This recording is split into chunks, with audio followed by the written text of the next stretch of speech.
শর্ত মাত্র দুটা, ঈমান এবং নেক আমল। এই দুটা শর্ত পূরণ করলে জান্নাত নিশ্চিত হয়ে যাবে। কোন গুনাহগার তাওবা করে জান্নাতের পথে ফিরে আসে, আল্লাহ আরো বেশি আনন্দিত হয়ে যায়।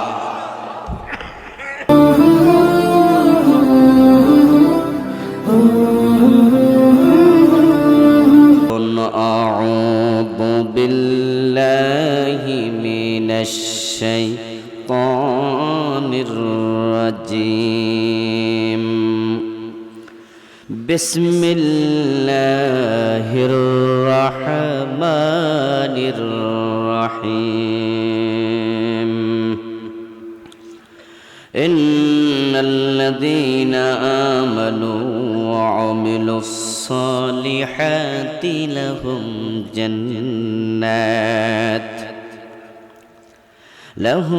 জান্নাতুন তাজরি মিন তাহতিহাল আনহার। যালিকাল ফাওজুল কাবীর। قال النبي صلى الله عليه وسلم: لا يؤمن أحدكم حتى يكون هواه تبعا لما جئت به، أو كما قال النبي عليه الصلاة والسلام। সকলে মেহেরবানি করে দুরূদ ইব্রাহিম পড়ুন। আল্লাহুম্মা সাল্লি আলা মুহাম্মাদিন وعلى آل محمد كما صليت على إبراهيم وعلى آل إبراهيم إنك حميد مجيد. اللهم بارك على محمد وعلى آل محمد كما باركت على إبراهيم وعلى آل إبراهيم إنك حميد مجيد. اللهم صل وسلم وبارك عليه. মধ্যম রাজাখালী বামুলাপাড়া ইসলামী যুব সমাজের উদ্যোগে আয়োজিত আজকের নবমতম বার্ষিক সিরাতুন নবী সাল্লাল্লাহু আলাইহি ওয়াসাল্লাম মাহফিলের মুআজ্জাজ মুকাররম সম্মানীয় সভাপতি, রাজাখালী ফাজিল মাদ্রাসার সম্মানীয় সাবেক প্রিন্সিপাল, বিশিষ্ট আলেম দ্বীন মুহতারাম মাওলানা এলাহাদাদ আলবী শাহ, সম্মানিত দ্বীনী ভাইয়েরা, আমি আপনাদের সম্মুখে পবিত্র কোরআন মাজিদ থেকে সূরাতুল বুরুজের 11 নম্বর আয়াতে কারীমা তিলাওয়াত করেছি। বিশ্বনবীর পবিত্র মুখ অনুসৃত একখানা ছোট্ট হাদিসে নববী পাঠ করেছি। আল্লাহ তাআলা তৌফিক দান করলে এখান থেকে কিছু কথা বলবো। ওয়ামা তৌফিকি ইল্লা বিল্লাহ। অত্র আয়াতে কারিমাতে আল্লাহ তাআলা বলেন, ইন্নাল্লাযীনা আমানু, নিশ্চয়ই যারা ঈমান আনে, ওয়া আমিলুস সালিহাত, এবং নেক আমল করে, লাহুম জান্নাত, তাদের জন্যই জান্নাত প্রস্তুত করা আছে। তাজরি মিন তাহতিহাল আনহার, যে জান্নাতের তলদেশ দিয়ে নহর সমূহ প্রবাহিত হচ্ছে। যালিকাল ফাওজুল কাবীর, এবং এটাই হলো মহা সফলতার নাম। সুবহানাল্লাহ। জান্নাত হলো মহা সফলতার নাম। যালিকাল ফাওজুল আযীম। আল্লাহ তাআলা সূরাতুস সফে বলেন এটাই হলো মহা সফলতা। এখানে বলেন ফাওজুল কবীর, এটাই বড় সফলতা। আরেক আয়াতে বলেন ওমান যুহজিহা আনিন নার ওয়া উদখিলাল জান্নাহ ফাকাদ ফাজ, যে ব্যক্তি জাহান্নাম থেকে মুক্তি পেল, জাহান্নামে প্রবেশ করলো, ওই ব্যক্তি সফল হয়ে গেল। আমরা সবাই সফলতা চাই, আমরা ব্যর্থ হতে কেউ চাই না। যে ব্যক্তি ছোট্ট মুদি দোকান শুরু করে সে কি লস দিতে শুরু করে?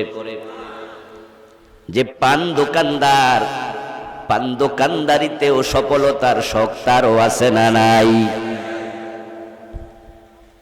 আবার ভাইরা 10 লক্ষ ছেলে যদি, পরীক্ষার্থী যদি এসএসসি পরীক্ষায় অংশগ্রহণ করে, ফেল করার জন্য একজনও পরীক্ষা দেয় না। যে স্কুল ফাঁকি দিছে, লেখাপড়া ভালো করে করে নাই, বইয়ের সাথে তার কোনো সম্পর্ক নাই, হলে যাওয়ার পরে তার মনেও পাশ করার শখ আছে, তাই সে নিজে না পারলে অন্যের পেপার দেখা দেখাও লেখার চেষ্টা করে, করে না? বইছে এখানে, শোক হলো ওইখানে, প্রশ্ন না বুঝলে টিচারকে জিজ্ঞাসা করে। আবার পাশ করার জন্য কেউ কেউ নকলের আশ্রয় নেয়ার চেষ্টা করে, অর্থাৎ পাশ করতে হবে, ফেল করা যাবে না। আমরা ব্যবসায়ী হিসাবে সফল হতে চাই। ডাক্তারি পেশায় যখন আমি যাই, আমি ডাক্তার হিসাবে সফল হতে চাই। আমি শিক্ষকতার পেশায় যখন যাই, আমি শিক্ষক হিসাবে সফল হতে চাই। আমি ইঞ্জিনিয়ারিং পেশায় গেলে আমি ইঞ্জিনিয়ার হিসাবে সফল হতে চাই। দুনিয়াতে ব্যর্থ হতে একজনও চায় না, সবাই সফল হতে চায়। তাই তো এখন আমরা সফলতার জন্য প্রতিযোগিতা করছি। আমার বন্ধু যে যে পেশায় আছে সে তার পেশায় সফলতা খুঁজছে। এখন যে ডাক্তারের রোগীর অভাব নাই, 1 মাস আগে সিরিয়াল দিয়ে রাখা লাগে, সে সফল ডাক্তার। যেই ডাক্তার তার চেম্বারে বসে বসে মশা মারে, চেম্বারে বসে পত্রিকা পড়ে টাইম কাটায়, সারাদিনই রোগী 10 জনও পায় না। ওই চেম্বারের যে ভাড়া আছে মাসে সে ভাড়াও দিতে পারে না। আমরা কই তুই বেটা কিসের ডাক্তার, তুই ব্যর্থ। যার রোগী বেশি সেই হলো, কথা বলে, সফল। ইঞ্জিনিয়ার হিসাবে যার ক্লায়েন্টের অভাব নাই, সিরিয়ালে পড়ে আছে আপনার ফাইল, সে দেখার সময় পায় না, খুব ব্যস্ত, এত ক্লায়েন্ট, কয় সফল ইঞ্জিনিয়ার। ব্যারিস্টার উকিল হিসাবে হাইকোর্টে জজ কোর্টে সময় দেয়, মামলা নিয়ে কুলাইতে পারে না, কয় সফল ব্যারিস্টার। মাহফিলের বক্তা ওয়াজ নিয়ে কুলাইতে পারে না, সফল বক্তা। সফলতা কোথায়? আমরা বলবো ডাক্তারিতে ভালো ডাক্তার ভালো সফল, ইঞ্জিনিয়ারিতে সফল, চিকিৎসায় সফল, শিক্ষকতায় সফল, ওয়াজ মাহফিলে বেশি ওয়াজ পায় সফল। শিক্ষক হিসাবে যদি কোথাও চাকরির ইন্টারভিউ দিতে যায়, কয় স্যার আপনার ইন্টারভিউ লাগবো না, আপনারা আমরা চিনি, দৌড় মারেন, কয় শিক্ষক হিসাবে সফল। অথচ আমার আল্লাহ কয় এগুলোর নাম সফলতা না। যে জাহান্নাম থেকে মুক্তি পেয়েছে, জান্নাত পেয়েছে, সেই সফল হয়েছে। ফামান যুহজিহা আনিন নার ওয়া উদখিলাল জান্নাতা ফাকাদ ফাজ। তুমি বক্তা হিসাবে কত বড়, এর উপর সফলতা নির্ভর করবে না। ও বক্তা, জান্নাত পাইলা কিনা? ও ডাক্তার, কত কোটি টাকা কামাইলা ডাক্তারি করে, এটার নাম সফলতা না। ও ব্যারিস্টার, কত ক্লায়েন্ট পাইলা, জীবনে কত মামলা তুমি আর্গুমেন্ট করেছো, এটার নাম সফলতা না। সফলতার নামই হলো জান্নাত। যে জান্নাত পায় নাই তাকে কোনোভাবে সফল বলা যাবে না। আর যে জান্নাত পেয়েছে সেই সফল। থাকার জন্য ঘর নাই, খাওয়ার জন্য খাবার নাই, পরিধান করার জন্য সেরা কাপড়, ভালো কাপড়ও নাই, কিন্তু সে ঈমান আমল ধরে রেখেছে, কারো কাছে ঈমান বিক্রি করে নাই। দরিদ্রতার কষাঘাতে পড়েছে, হারাম খাওয়ার লোভ নেয় নাই। আল্লাহর জান্নাত যদি সে গরিবটাও পেয়ে যায়, আল্লাহর বাসায় সে সফল হয়ে গেছে।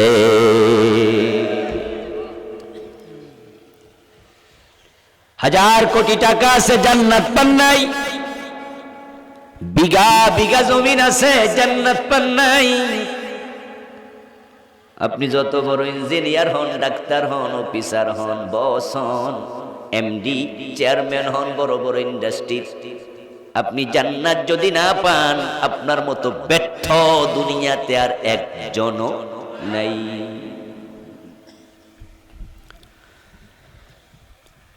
আল্লাহর ভাষা জান্নাত মানে সফলতা, জান্নাত পাওয়াই লাগবে। কিন্তু আমরা আজকে ভুলে গেছি সেটা। বল তুসিরুনাল হায়াতাদ দুনিয়া ওয়াল আখিরাতু খায়রুন ওয়া আবকা। আল্লাহ এটা জেনে বুঝে বলেছেন, তিনি ভালো করে জানেন আল্লাহর বান্দাগুলো আখিরাতের সফলতা ভুলে দুনিয়াকে প্রাধান্য দিয়া দেবে। বল তুসিরুনাল হায়াতাদ দুনিয়া, তোমরা দুনিয়াকে প্রাধান্য দিয়ে দিছ, অথচ দুনিয়ার সফলতার নাম সফলতা নয়, আখিরাতের সফলতার নামই হলো প্রকৃত সফলতা। অর্ধ দুনিয়ার সম্রাট ফারুক আজম ওমর রাদিয়াল্লাহু তাআলা আনহুর জন্য বলেছিলেন, মান ইতাজ্জা বিমাকানিহি ফালইয়ানজুর ইলা ফিরআউন ওয়া মান ইতাজ্জা বিমালিহি ফালইয়ানজুর ইলা কারুন ওয়া মান ইতাজ্জা বিনাসাবিহি ফালইয়ানজুর ইলা আবি লাহাব ইন্নামাল ইজ্জাতু বিত্তাকওয়া। قال تعالى تلك الجنة التي نورث من عبادنا من كان تقيا। অর্ধ দুনিয়ার সম্রাট ওমর বলেন, তোমরা যারা ক্ষমতা পেয়ে সফলতা পেয়েছো মনে করো, আমি তোমাকে বলবো তুমি একটু ফেরাউনের দিকে তাকাও। ফেরাউনের হাতে ক্ষমতা ছিল কিনা? আওয়াজ করে বলুন, ছিল কিনা? কিন্তু সে সফল না ব্যর্থ?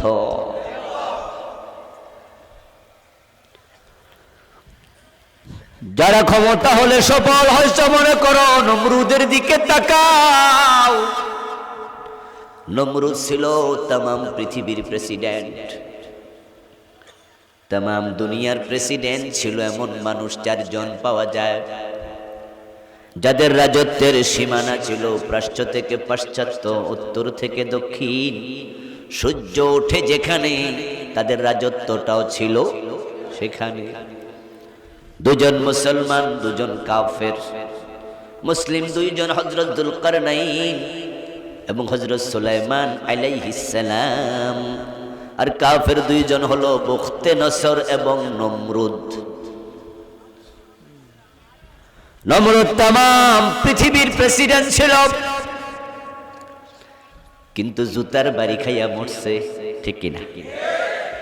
আওয়াজ করে বলুন তো, নমরুদ সফল না ব্যর্থ? ফেরাউনের লাশ এখনো পৃথিবীর জমিনে আছে না নাই? আল্লাহ তাকে পানিতে ডুবাইয়া মারছে, কিন্তু লাশটাকে পচতে গলতে দেন নাই। আলিয়াউমা নুনাজ্জিকা বিবাদানিক লিতাকুনা লিমান খালফাকা আয়া। আল্লাহ বলেন, ফেরাউন তোরে পানিতে ডুবাইয়া মারলাম, কিন্তু পচতে দেব না, গলতে দেব না, হাঙ্গর তিমি মাছকে খেতেও দেব না। তার সাথে ডুবে মরেছিল লাখ লাখ সৈন্য, সবার দেহ পচে গেছে, গলে গেছে, মাছে খেয়েছে, কিন্তু ফেরাউনের লাশ 3100 বছরের বেশি আল্লাহ পানির মাঝে রাখছে, পচতে দেন নাই।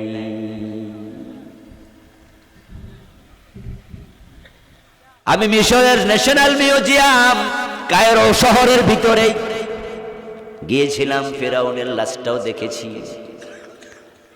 আমি তার লাশের একবারে পাশে দাঁড়ায়া গ্লাস দিয়ে ঢাকাম, চোখটাকে কাছে নিয়ে খুঁটিয়ে খুঁটিয়ে দেখলাম।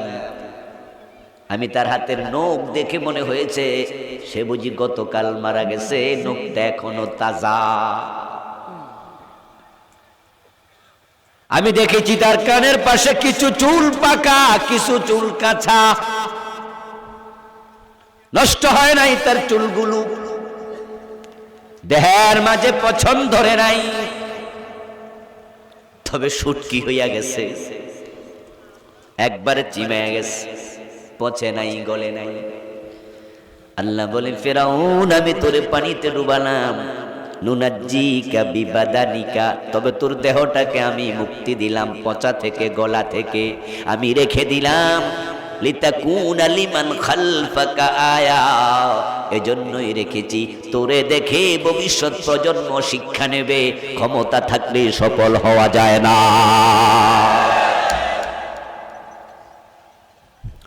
ক্ষমতা পাইয়া নিজকে সফল ভেবো না বন্ধু। তুমি আজকে মেম্বার, আজকে তুমি চেয়ারম্যান, তুমি এমপি, তুমি মন্ত্রী। আয়াতে কারিমাত আল্লাহ তাআলা বলেন, ওয়া তুইজ্জু মান তাশা ওয়া তুযিল্লু মান তাশা, এই আয়াত ভুলে যেও না। ওই আয়াতে কারিমার শুরুতে বেশি তেলাওয়াত হয়, কুলিল্লাহুম্মা মালিকাল মুলকি তুতিল মুলকা মান তাশা ওয়া তানজিউল মুলকা মিম্মান তাশা।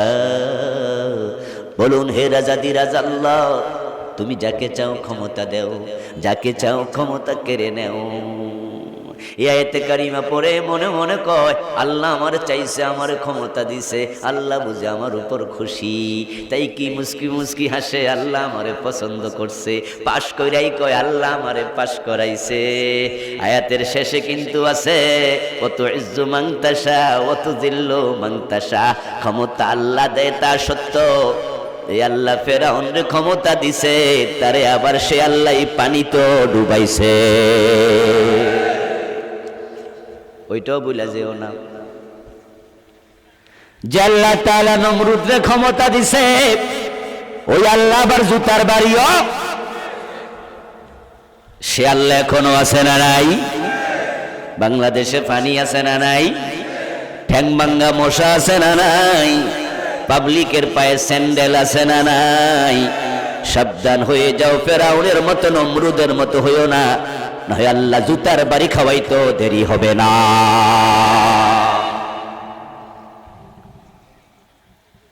বর্তমান বিশ্বে আরেক নমরুদ ছিল বুশ,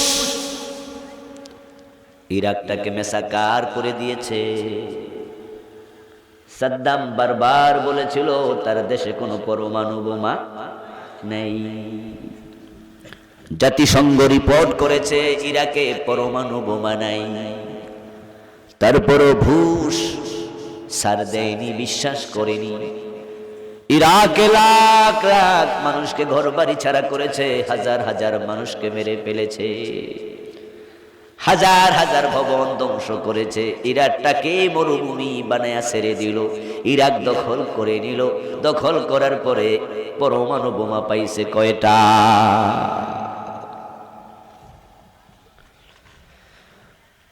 তার পুষ্য লালিত কিছু মানুষ রূপী হয় না, কিছু মুনাফিক ক্ষমতা নিল।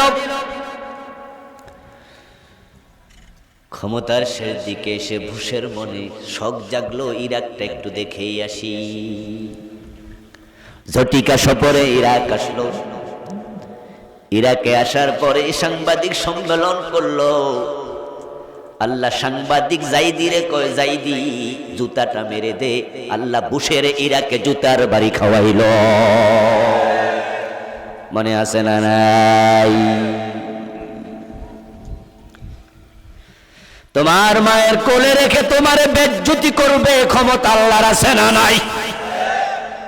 সাবধান, সফলতা ক্ষমতার মাঝে নাই। ফেরাউন এবং নমরুদ তার প্রমাণ। এরপর হযরত ওমর রাদিয়াল্লাহু তাআলা আনহু বলেন, তোমরা কেউ কেউ মনে করো টাকার মাঝে সফলতা আছে, তাই টাকার জন্য এমন পাগল হইছো, ব্যবসা করতে যাইয়া কাম কাজ করতে যাইয়া নামাজটা পড়ার সময় পায় না, এমন ব্যস্ত ব্যবসায়ী আছে না নাই? এখন আপনাদের কাছ থেকে আবার জানতে চাই, পয়সাওয়ালা কারুন সফল না ব্যর্থ? এবার তার বিপরীতে বেলালের দিকে তাকান। হযরত বেলাল রাদিয়াল্লাহু তাআলা আনহু ফিরাউনের মতো ক্ষমতা ছিল না, কারুনের মতো টাকাও ছিল না। আওয়াজ করে বলুন তো, বেলাল সফল না ব্যর্থ? আরো জোরে বলুন, বেলাল। মাশাআল্লাহ।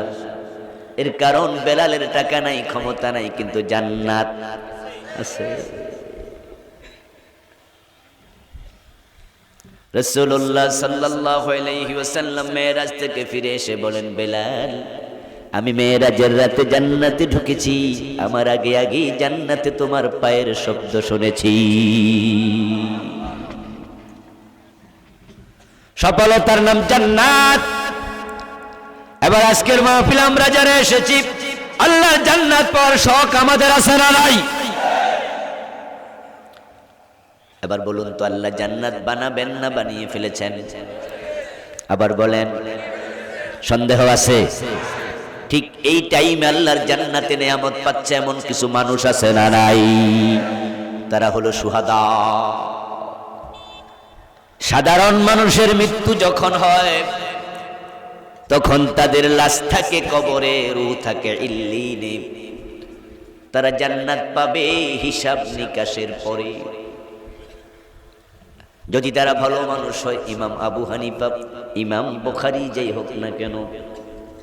কিন্তু যারা শহীদ, শহীদদের লাশ থাকে কবরে, তাদের রূহ থাকে আল্লাহর জান্নাতে। ইনদা রাব্বিহিম ইউরযাকুন। জীবিত মানুষ যেমন রিজিক পায়, শহীদরাও জান্নাতে রিজিক পাচ্ছে। এজন্য শহীদদেরকে মৃত বলতে নিষেধ আছে, আছে না? আমার সাথে পড়ুন যারা পারেন, ওয়ালা তাকুলু লিমান ইয়ুকতালু ফি সাবিলিল্লাহি আমওয়াত বাল আহইয়া। আওয়াজ দিয়ে বলেন সুবহানাল্লাহ। আল্লাহ তাআলা বলেন, আল্লাহর পথে যারা জীবন দিয়েছে তাদেরকে মৃত বলা যাবে? বাল আহইয়া, বরং তারা জীবিত। ওয়ালাকিন লা তাশউরুন, সেটা বোঝার ক্ষমতা তোমাদের নাই। জান্নাত আল্লাহ বানাবেন তা নয়, বরং তিনি জান্নাত বানিয়ে ফেলেছেন। এবার আপনার একটা কথা একটু বলুন, জবাব দিলে কথা বলে মজা পাওয়া যায়। জান্নাত যে বানালেন, নেয়ামত দিয়া পরিপূর্ণ করলেন, ওই জান্নাতের নেয়ামত আল্লাহ ভোগ করবেন নাকি? কোনো প্রয়োজন তার আছে নাকি? আল্লাহর 99 নামের মাঝে একটা নাম হলো আস-সামাদ। সূরা ইখলাসের মাঝে আল্লাহর পরিচয় আছে, কুল হুয়াল্লাহু আহাদ আল্লাহুস সামাদ।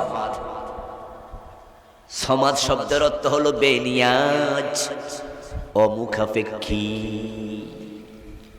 আমরা যে নামাজ পড়ি, আমরা যে রোজা রাখি, আমরা যে ইবাদত করি, আল্লাহর কি এগুলোর প্রয়োজন আছে? আমরা যদি সবাই মিলে নামাজ পড়া বন্ধ করে দেই, আল্লাহর ইজ্জত কি কমে যাবে? সবাই দুনিয়ায় যারা আছে, হিন্দু বৌদ্ধ খ্রিস্টান সব নাস্তিক, তারাও যদি মুমিন হইয়া আল্লাহর ইবাদত শুরু করে দেয়, আল্লাহর সম্মান কি বেড়ে যাবে?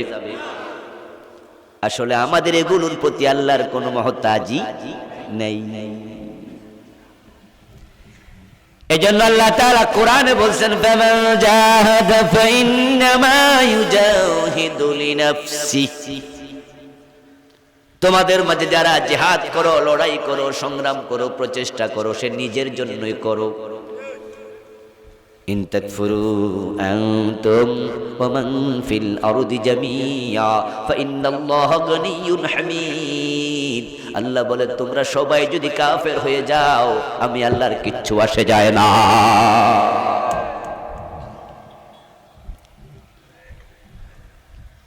আল্লাহ তাআলা যে নিয়ামত জান্নাতে বানালেন কোনোটাই তিনি ভোগ করবেন না। এখন তিনি যা বানাইছেন তা দেওয়ার জন্যই বানাইছে, ঠিক কি না? নিজে যেহেতু ভোগ করবে না, তিনি দেবেন, দিতে তো বানাইছে। যারা কৃপণ মানুষ, কৃপণ, তাদের একটা বদ স্বভাব আছে। স্বভাবটা হলো কিছু কিছু জিনিস আছে তারা নিজেও দেয় না, নিজেও খায় না, প্রয়োজনে পয়সা যায় তারপরও দিতে চায় না। নিজে খায় না, খাইতে পারে না, পরিমাণ বেশি। আত্মীয় স্বজন বেড়াইতে আইছে, কেউ 3 কেজি আপেল, 2 কেজি মালটা, 4 কেজি কমলা, এমন করে করে 10-12 জন নিয়ে আইছে, বিশাল গাট্টি হইয়া গেছে।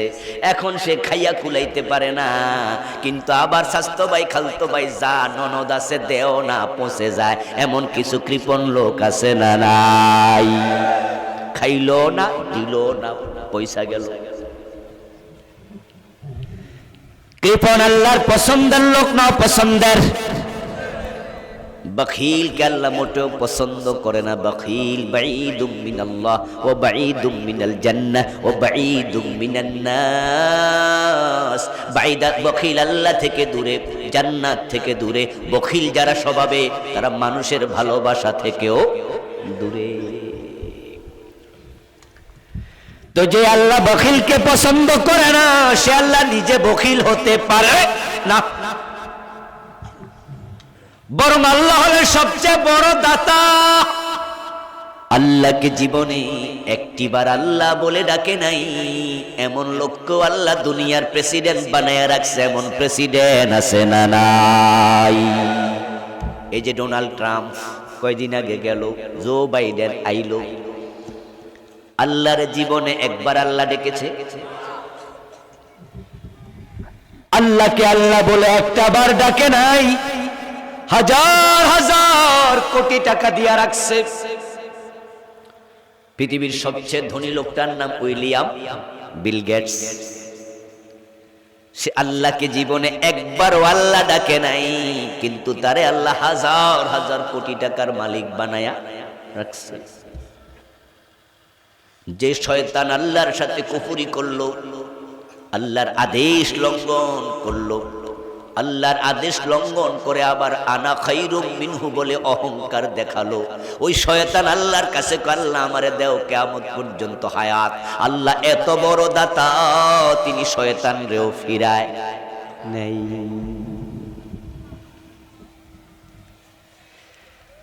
শয়তান বলে রব্বি ফানজিরনি ইলা ইয়াউমি ইউবআসুন, ও আমার রব আমার কিয়ামত পর্যন্ত হায়াত দাও। আল্লাহ কো ঠিক আছে যা, ইন্নাকা মিনাল মুনজারিন, আমি বড় দাতা, আমি কৃপণ নই, যা তোর হায়াত দিলাম। আল্লাহর মতো বড় কোনো দাতা নাই। এখন তিনি জান্নাত বানাইলেন, জান্নাত নেয়ামত দিয়ে পরিপূর্ণ করলেন, তিনি এটা দেবেন না, নিজেও ভোগ করবেন না, এটা হতেই পারে না।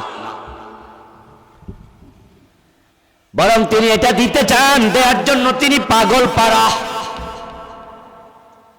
আর বাস্তবত তাই। আপনাদের এখানে যদি কেউ আপনার ছেলের বিয়েতে, মেয়ের বিয়েতে 1000 মেহমানের মেহমানদারির আয়োজন করছেন, 10টা গরু জবাই করছেন, 5টা খাসি জবাই করছেন, আপনি 10,000, 5,000, 1,000 মানুষের আয়োজন করলেন, সব রেডি করার পরে সকাল 10টায় মেহমানদারি শুরু। যদি আপনি দেখেন 10:30 বেজে গেছে, কোনো মেহমান আসে না, ভালো লাগবে না খারাপ লাগবে? আপনি বলবেন হলোটা কি? বরং আপনি যদি দেখেন মেহমান সকাল 9টা থেকে আসা শুরু করছে, বাড়ির এলাকা মেহমানে ভরে যাচ্ছে, চেয়ার টেয়ার গুলো সব দখল করে লোকজন বসছে, আপনার মুখে হাসি, সামনে আগাইয়া হ্যান্ডশেক করবেন, মুসাফা করবেন, সালাম দেবেন, বেয়াই সাহেব বয়েন, ভাই আমার আসেন, আপনার মনে আনন্দ লাগবে, ঠিক কি না? আমি আয়োজন করছি মেহমান। যদি অবস্থা এমন হতো 11টা 12টা বেজে গেছে, কোনো মেহমান আসে না, আপনার কাছে খুবই খারাপ লাগবে। হলোটা কি? আমার আল্লাহ জান্নাত বানায় রাখছে, যখন দেখে মানুষগুলো জান্নাতের পথে যায় না, আল্লাহরও ভালো লাগে না।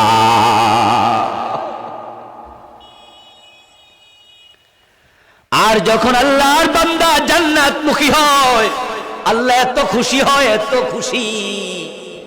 রাসূলুল্লাহ সাল্লাল্লাহু আলাইহি ওয়াসাল্লাম বলেছেন, তোমাদের কেউ যদি মরুভূমির পথে রওনা দিয়া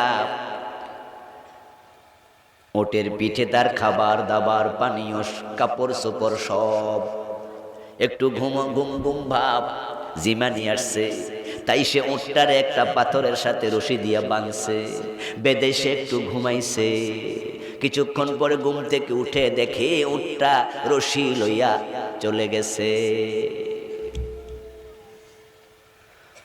ওটের পিঠে তার পানীয়, ওটের পিঠে খাবার, ওটের পিঠে কাপড় চোপড় আছে মরুভূমির মাঝখানে।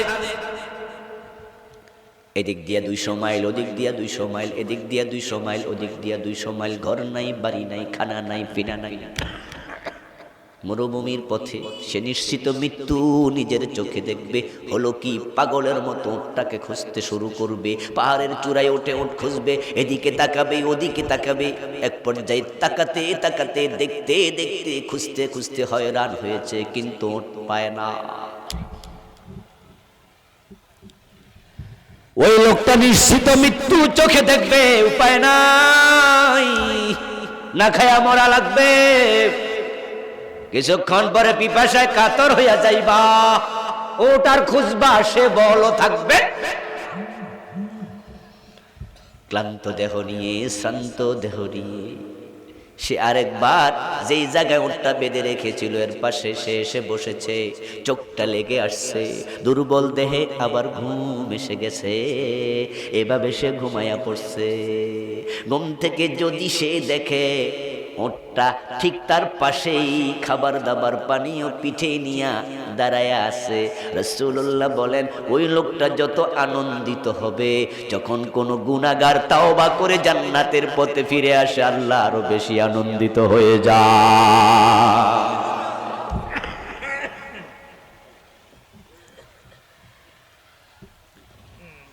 তিনি জান্নাত দেওয়ার জন্য বানাইছেন। এখন জান্নাতে কেউ না গেলে তার তো কষ্ট লাগবেই। রাসূল সাল্লাল্লাহু আলাইহি ওয়াসাল্লাম কোন এক যুদ্ধবন্দী নারীর ব্যাপারে হাদিস, ওই যুদ্ধবন্দীদের মাঝে একটা মহিলা ছিল, সে কাঁদছে। তার কান্না শুনে বিশ্বনবী সাহাবায়ে কেরামকে ডেকে বললেন, হলোটা কি? আমি কি তোমাদেরকে বলি নাই যুদ্ধবন্দীদের সাথে ভালো আচরণ করবে, মানুষের গাছপালা কাটবা না, মেয়েদেরকে হত্যা করবা না, বাচ্চাদেরকে হত্যা করবা না, ওদের সাথে ভালো আচরণ করো। ওই নারীটা কাঁদে কেন? নিশ্চয় তোমরা খারাপ আচরণ করেছ। সাহাবায়ে কেরাম বলে, ইয়া রাসূলুল্লাহ, আমরা মহিলাটার সাথে কোনো খারাপ আচরণ করি নেই। আল্লাহর হাবিব মহিলাটার কাছে গেলেন, ওই মহিলাকে জিজ্ঞাসা করলেন, ও মহিলা, তুমি কেন কাঁদো? কেউ কি খারাপ আচরণ করেছে? মহিলা বলে, না না, কেউ খারাপ আচরণ করেনি। তাহলে কেন কাঁদো? মহিলা বলে, যুদ্ধের মাঠে আসার সময় আমার কোলে একটা ছোট্ট বাচ্চা ছিল, দুধ খায়, দুধের বাচ্চা, কিন্তু প্রচন্ড যুদ্ধের সময় বাচ্চাটা হারাইয়া গেছে। এখন আমি আপনাদের হাতে বন্দী, ওই বাচ্চা যে কই আছে জানি না, বাচ্চার জন্য আমি কাঁদছি। আমি আমার বাচ্চা হারায়া কাঁদতেছি, কেউ খারাপ আচরণ আমার সাথে করে নাই। বিশ্বনবী অবাক হলেন। অবাক হয়ে তিনি সাহাবাদেরকে বলতেছেন, দেখো দেখো, এই মহিলা সে কি বাঁচবে নাকি মরবে? আমরা তার জবাই করব না, বাদী বানাবো না, দাসী বানাবো না, ছেড়ে দেব? সে নিজেই তো জানে না তার জীবনের গতি কি। হে নিজের জীবনের খবর নাই, বাচ্চার জন্য কাঁদে। পাগলি কারে কয়? ও আমার সাহাবারা, বলো তো দেখি, এখন যদি তার বাচ্চাটা পাওয়া যায়, তার বাচ্চা তার কোলে আমরা ফিরে দেই, তারপরে আগুন জ্বালায় কুণ্ডলি বাইদা ওই মহিলাকে বলি, ও মহিলা, তোমার বাচ্চাটাকে আগুনে ফেলে দিলে তোমারে আমরা ছেড়ে দেব। মহিলা বাচ্চাটাকে আগুনে ফেলে নিজের মুক্তি নিতে রাজি হবে কিনা বলো দেখি। সাহাবারা বলে না না না, যে মহিলা নিজের জন্য চিন্তা না করে বাচ্চার জন্য কাঁদে, ওই বাচ্চারে পাইলে সে কোলের মাঝে এমনে জড়াইয়া ধরবে, আগুনে ফেলতে রাজি হবে না। আল্লাহর হাবিব বলেন তাহলে শুনে রাখো, এই মহিলা তার বাচ্চাকে আগুনে ফেলতে যেমন রাজি হয় না, আমার আল্লাহ তার বান্দাকে দোজখে দিতে চায় না।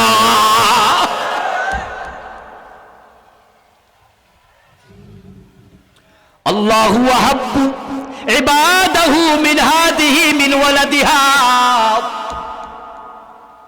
এই মহিলা তার সন্তানকে যত ভালোবাসে, আল্লাহ তার বান্দাকে এর চেয়ে অনেক বেশি ভালোবাসে। আল্লাহর হাবিব বলেন আল্লাহ তাআলা ভালোবাসাকে 100 ভাগে ভাগ করেছেন। أمسك عنده 99 وأرسل إلى الدنيا جزءا واحدا। 100 ভাগে ভালোবাসাকে ভাগ করে আল্লাহ পাক রব্বুল আলামিন নিজের কাছে রেখে দিয়েছেন 99 ভাগ। সুবহানাল্লাহ। وأرسل إلى الدنيا جزءا واحدا।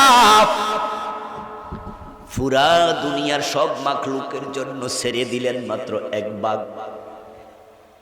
فمن ذلك الجزء يتراحم الخلائق حتى ترفع الدابة حافرها عن ولدها خشية تصيبه رواه البخاري। রাসূল সাল্লাল্লাহু আলাইহি ওয়াসাল্লাম বলেন ওই 1 ভাগ পেয়েছে সব মাখলুক, তার মাঝে বনের হিংস্র জানোয়ার বাঘ বল্লুকও পেয়েছে। ওই ভালোবাসার কারণে বাঘের বাচ্চারে বাঘ নিজে দুধ খাওয়ায়, বিড়াল যখন তার বাচ্চা এক ঘর থেকে আরেক ঘরে নেয় এমন আলতো করে কামড় দেয়, বাচ্চা মেও মেও করে বুঝায় মা কামড় দিয়েছো কিন্তু ব্যথা দেও নাই।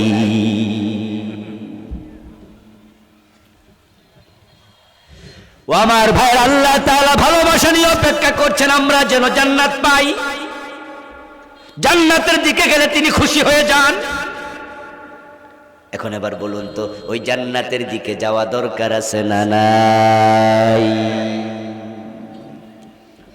এখন জান্নাত তো সবাই চায়, কে না চায়? যারা হিন্দু তারাও চায় স্বর্গ। কি চায়? স্বর্গ মানে কি? বাবা মরে গেছে, হিন্দু ভদ্রলোক বাবার ছবিটা দোকানের মাঝে টানায়া গলার মাঝে একটা ফুলের মালা দিয়া নিচে সুন্দর করে লিখে দেয় স্বর্গীয় সত্যেন্দ্র নারায়ণ দাস। এমন আছে না নাই? স্বর্গীয় জ্যোতিষচন্দ্র বসু, স্বর্গীয় অমক, স্বর্গীয় তমক। আরবিতে বলে জান্নাত, ফার্সিতে বলে বেহেশত, ইংরেজিতে বলে হেভেন, সংস্কৃতিতে বলে স্বর্গ। যে লাউ সেটাই কদু। কেউ বলে বধূ, কেউ বলে স্ত্রী, ঠিক না? জিনিস দুইটা না একটা? কেউ বলে স্ত্রী, কেউ বলে বধূ, কেউ বলে লাউ, কেউ বলে কদু, কেউ বলে আনন্দ, কেউ বলে পূর্তি। আমরা বলি যেটা ভাস্কর্য সেটাই হলো মূর্তি। বেশি আবার কোয়া যাবে না, হ্যাঁ, অল্প অল্প করবো।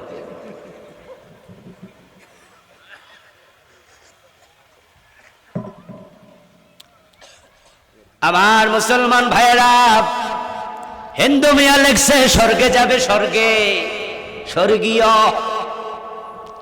এর মানে তার বাবা স্বর্গে যাবে না গেছে গা? কথা বলেন না। স্বর্গীয় মানে কি? বেহেশতে চলে, অলরেডি চলে গেছে। সত্যেন্দ্র নারায়ণ দাস স্বর্গে চলে গেছে, উনি নিশ্চিন্তে মিষ্টি দোকানদারি করছে, বাপের স্বর্গে পাঠাইয়া। জান্নাতে যাওয়ার শখ হিন্দুদের আছে, বৌদ্ধদের আছে, ইহুদিদের আছে, খ্রিস্টানদের আছে। ইহুদিরা বিশ্ব নবীর কাছে এসে বলে, আচ্ছা আমরা যদি ইসলাম গ্রহণ করি লাভ কি? রাসূল বলে জান্নাত পাবা, জাহান্নাম থেকে নিষ্কৃতি পাইবা।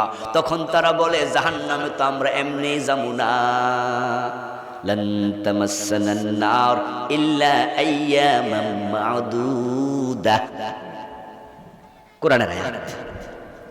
ইহুদিরা নবী মুহাম্মদকে বলে, আমরা তো জাহান্নামে এমনি যাবো না, আল্লাহর সাথে আমাদের চুক্তি হয়েছে, জাহান্নামে তিনি আমাদের দেবে না, আমরা ডাইরেক্ট জান্নাতে ঢুকে যাব মুসা নবীর সাথে। আর যদি কখনো জাহান্নামে আমাদের কাউকে দেয় 40 দিনের বেশি রাখবো না। لن تمسنا النار إلا أياما معدودة وهي 40 يوما। 40 দিন আমাদের পূর্বপুরুষেরা 40 দিন গরুর বাচ্চার পূজা করছে, এই জন্য আল্লাহ দোজকে দিল 40 দিন রাখবো, পরে খুল্লা ডাইনা আবার জান্নাতে দিব। আমাদের তো টেনশনই নাই। এই হলো ইহুদিদের আকীদা, তারা জান্নাতি। খ্রিস্টানদের আকীদা, তারা কয় জাহান্নামে আমরা 1 মিনিটের জন্য যাবো না, কারণ আমাদের যত অপরাধ আছে, পাপ আছে, সব পাপের প্রায়শ্চিত্ত করে গেছে যিশু। যিশুকে শুলে চড়াইয়া মারছে, তাই খ্রিস্টানদের গলার মাঝে এখনো ক্রুশ চিহ্ন আছে না নাই? তার একটা চেইন গলায় দেয়, সেটার মাঝে ক্রস চিহ্ন। ওদের আকীদা হলো তাদের যত অপরাধ সবগুলো মাফ, যিশু প্রায়শ্চিত্ত কইরা গেছে গা, তাই মনে যা আসা তাই করো, দুনিয়া মস্ত বড়, খাও দাও ফুর্তি করো। খ্রিস্টানদের মতো পাপাচারী পৃথিবীতে কোনো সম্প্রদায় নাই। মদ বলেন, বেশ্যাবৃত্তি বলেন, পতিতাবৃত্তি বলেন, বেহায়াপনা বলেন, ছট পোশাক বলেন, যা আছে এই সাদা চামড়ার মানুষগুলো পৃথিবীতে সবচেয়ে বেশি বেহায়া, সবচেয়ে বেশি বেহায়া। মালয়েশিয়ার সমুদ্রের উপদ্বীপ, মালদ্বীপের সমুদ্র তীর, আমেরিকার বিভিন্ন নদীর সমুদ্র তীর, পৃথিবীর অনেক সমুদ্র আল্লাহ তাআলা দেখার সুযোগ দিয়েছে, দেশ দেখার সুযোগ দিয়েছে। আমি পোষা পেয়েছি সবচেয়ে বেশি সাদা চামড়ার খ্রিস্টানগুলোকে। ওদের মতো মধ্যে পৃথিবীতে কোনো জাতি নাই, ওদের মতো বেশ্যাবৃত্তি করে পৃথিবীতে কোনো জাতি নাই। এত বেহায়া, এত বেহায়া। 80 বছর 90 বছরের মহিলা গায়ের চামড়া বটতে বটতে বটতে বটতে চিড়িয়াখানার শিম্পাঞ্জি হইয়া গেছে, হেডাও হাফ প্যান্ট পরে হাঁটে, বিকিনি পরে হাঁটে, বেহায়া বেশরম কারে করে। পৃথিবীতে যত মারামারি চলছে, প্রত্যেকটা ধ্বংসযজ্ঞের পিছনে গত 100 বছরের ইতিহাস দেখেন, খ্রিস্টানদের হাত আছে না নাই?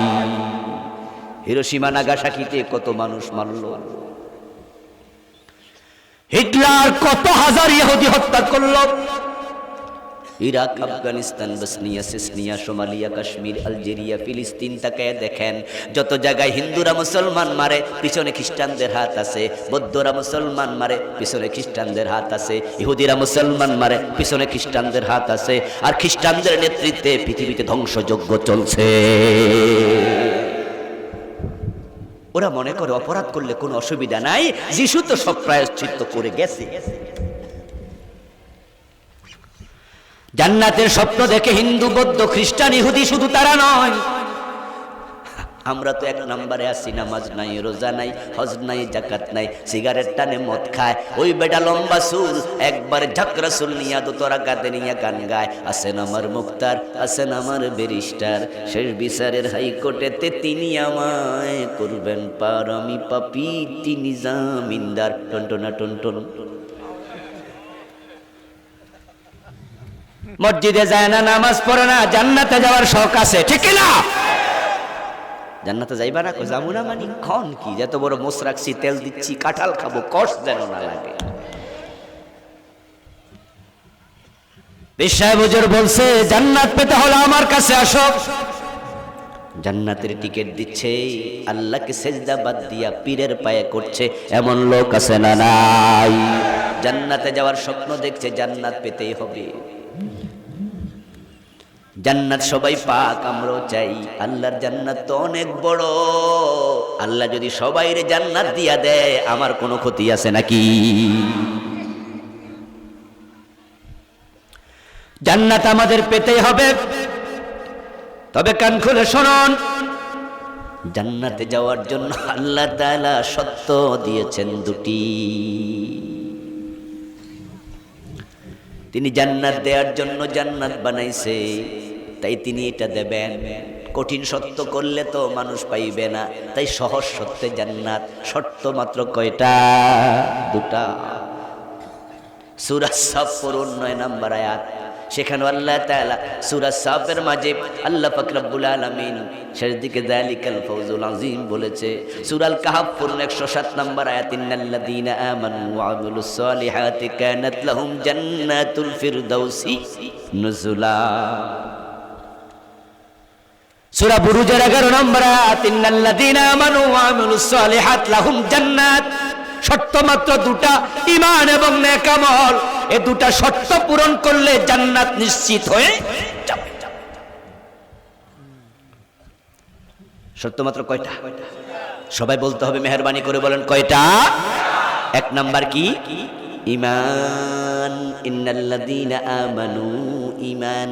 2 নাম্বার ওয়া আমিলুস সালিহাত, এবং নেক আমল। তাহলে এবার ক্লিয়ার হয়ে গেল। একটু আওয়াজ করে বলুন, কলবের মাঝে বসান, জীবনে ভুলা যাবে না জান্নাতে যাওয়ার শর্ত কয়টা? 1 নাম্বার কি? 2 নাম্বার নেক আমল। এখন ঈমান আনলেই হবে না, ঈমান নিয়ে মরতে হবে। ঈমান এনেছে রাসূলের হাতে, পরে ঈমান ত্যাগ করে মুরতাদ হয়ে গেছে, এমন লোক আছে না নাই? জান্নাত পাবে। ইবনে খাতাল রাসূলুল্লাহ সাল্লাল্লাহু আলাইহি ওয়াসাল্লামের হাতে হাত রেখে কালেমা পড়েছিল। শুধু কালেমাই পড়ে নাই, মক্কা থেকে মদিনায় হিজরত করেছে। মুমিন সাহাবী, মুহাজির সাহাবী, কিন্তু কিছুদিন পরে মুরতাদ হয়ে মক্কায় পালিয়ে গেছে। রাসূল সাল্লাল্লাহু আলাইহি ওয়াসাল্লামের বিরুদ্ধে মক্কার বাজারে দাঁড়ায়া দাঁড়ায়া স্বরচিত কবিতা আবৃত্তি করে মানুষকে উস্কায়া দিত। আমি মুহাম্মদকে চিনি, সে ভালো নয়, আমি তার সাথে ছিলাম, সে এমন এমন এমন এমন মিথ্যা মিথ্যা কবিতা লিখে রাসূলের বিরুদ্ধে কাফেরদেরকে খেপায়া দিত।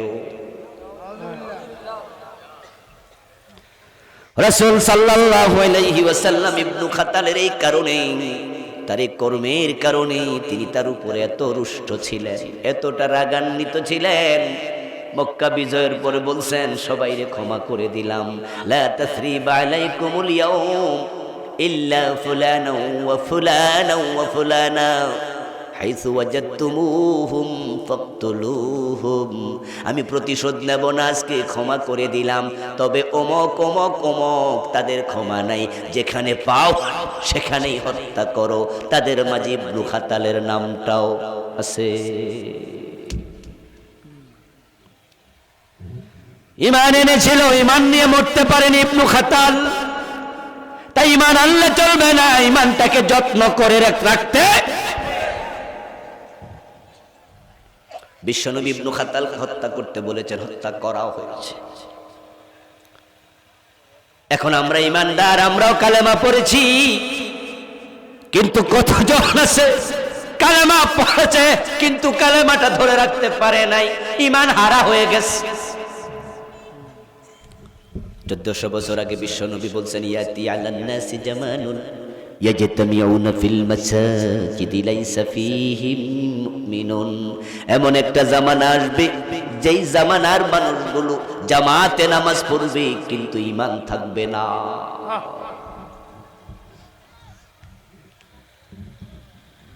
ইসবিহুর রাজুলু মুমিনা ফায়ুমসি কাফিরা। সহিহ মুসলিমের হাদিস, সকাল বেলায় মুমিন থাকবে, সন্ধ্যা বেলায় কাফের হয়ে যাবে। আসসাবিরু মিনহুম আলা দীনিহি কাল কাবিদ আলাল জামার। ঈমানের উপরে, দ্বীনের উপরে টিকে থাকা হাতের মাঝে আগুন রাখার মতো কঠিন হবে। ওই জামানা আসবে না, এসে গেছে।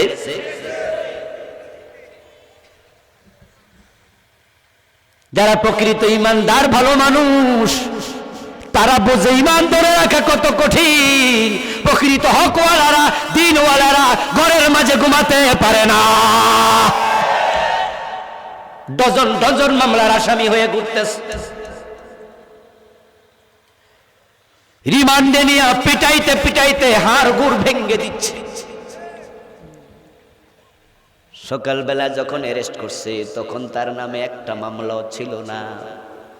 কেন থাকবে? সে তো ভালো মানুষ, সে তো নামাজি, সে তো মিথ্যা বলে না, মানুষ ঠকায় না, টেন্ডারবাজি করে না, কারো জমি দখল করে না, কাউকে ঠকায় না, প্রতারণা করে না, দোকানে বাকি খাইয়া বাকি মাইরা দেয় না। সে তো ভালো মানুষ, মামলা কে দেবে? কিন্তু শুধু দিনের কারণে, হক কথা বলার কারণে, ইসলামী আন্দোলন করার কারণে বিকাল বেলায় অ্যারেস্ট হয়। পরের দিন রাতের বেলায় দেখা যায়, সন্ধ্যা বেলায় দেখা যায় 5 দিনের রিমান্ডের আসামি, 12টা মামলা হয়ে গেছে।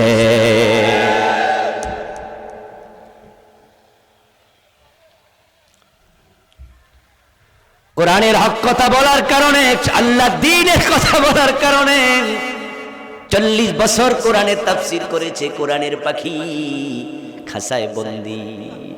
এ শীতের মাঝে একটা খাট দেয়া হয় না, একটা চৌকি দেয়া হয় না, মাটির মাঝে ঘুমাতে হচ্ছে। আবার টাকাওয়ালারা জেলখানায় বউও পাচ্ছে। কদিন আগে দেখছেন না, তুষার মিয়া বউ সহ পাইছে জেলখানা, বউজা। একজনে বন্ধু কম্বল পায় না, ভালো করে বালিশ পায় না, চকি পায় না, খাট পায় না, কোরআনের পাখিকে বসার জন্য একটা চেয়ারও দেয়া হয় নাই।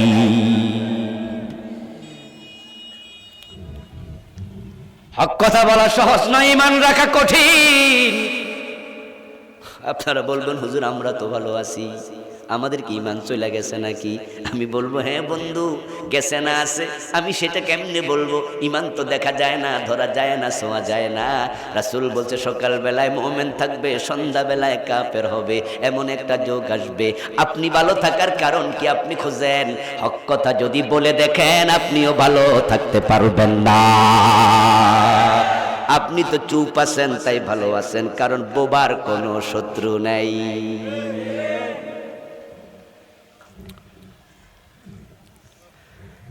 সমাজের হাজারো সংগতি, হাজারো জুলুম, অনাচার দেখে আপনি চুপ বন্ধ করে আছেন, আপনি চুপ করে আছেন, আপনি কিছু বলেন না। তো না বললে আপনারে ধরবে কেন? কাক পাখি কথা বলে না, তাই কাক ধরে কেউ খাঁচায় ভরে না। ময়না কথা বলে, তাই ময়না পাইলে খাঁচায় ঢুকাইয়া দেয়।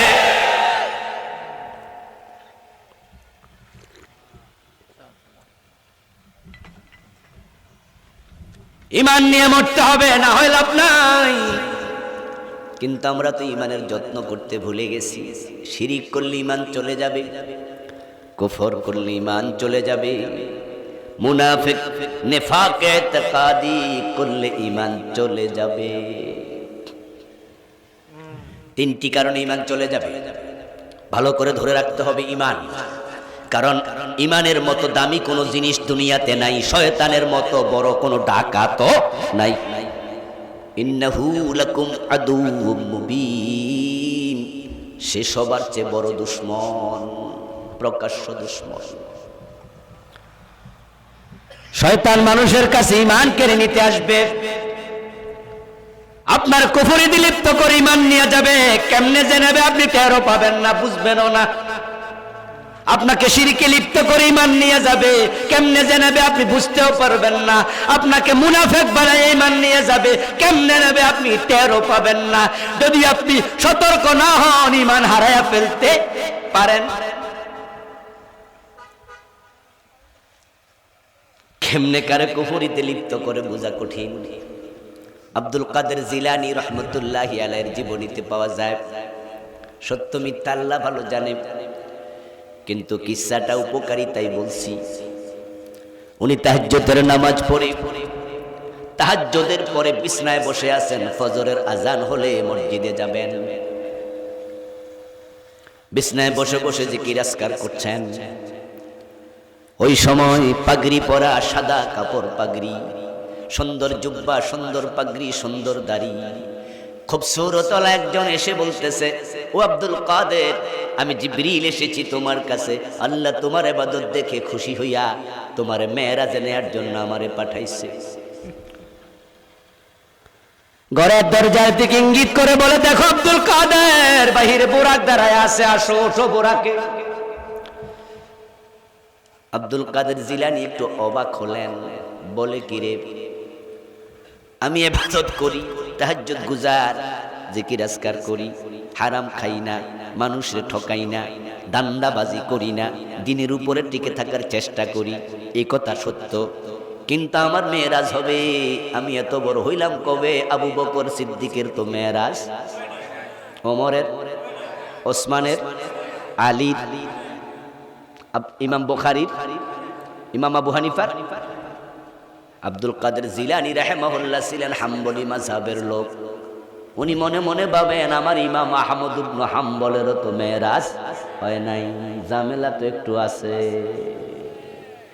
ডাল মে কুছ কালা হে।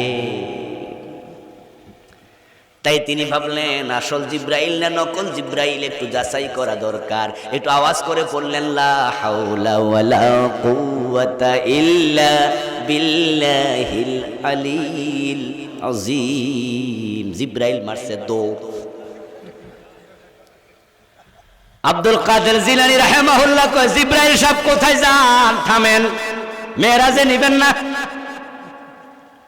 ইবলিস দরজা পার হইয়া দাঁড়াইয়া বলতেছে, আব্দুল কাদের তোর ইলম তোরে বাঁচাইয়া দিল। আমার পরিকল্পনা ছিল ওই ঘোড়ায় যদি উঠতি তোরে আমি ভাঙ্গা টয়লেটে নিয়ে ফেলতাম, কিন্তু তোর ইলম তোরে বাঁচাইয়া দিল। আব্দুল কাদের জিলানী রাহিমাহুল্লাহ কয়, ইন্না লিল্লাহি ইন্না লিল্লাহ। তোর বালকতার মজো শয়তানি আছে, আমার ইলম আমারে বাঁচায় নাই, আমারে বাঁচাইছে আমার আল্লাহ।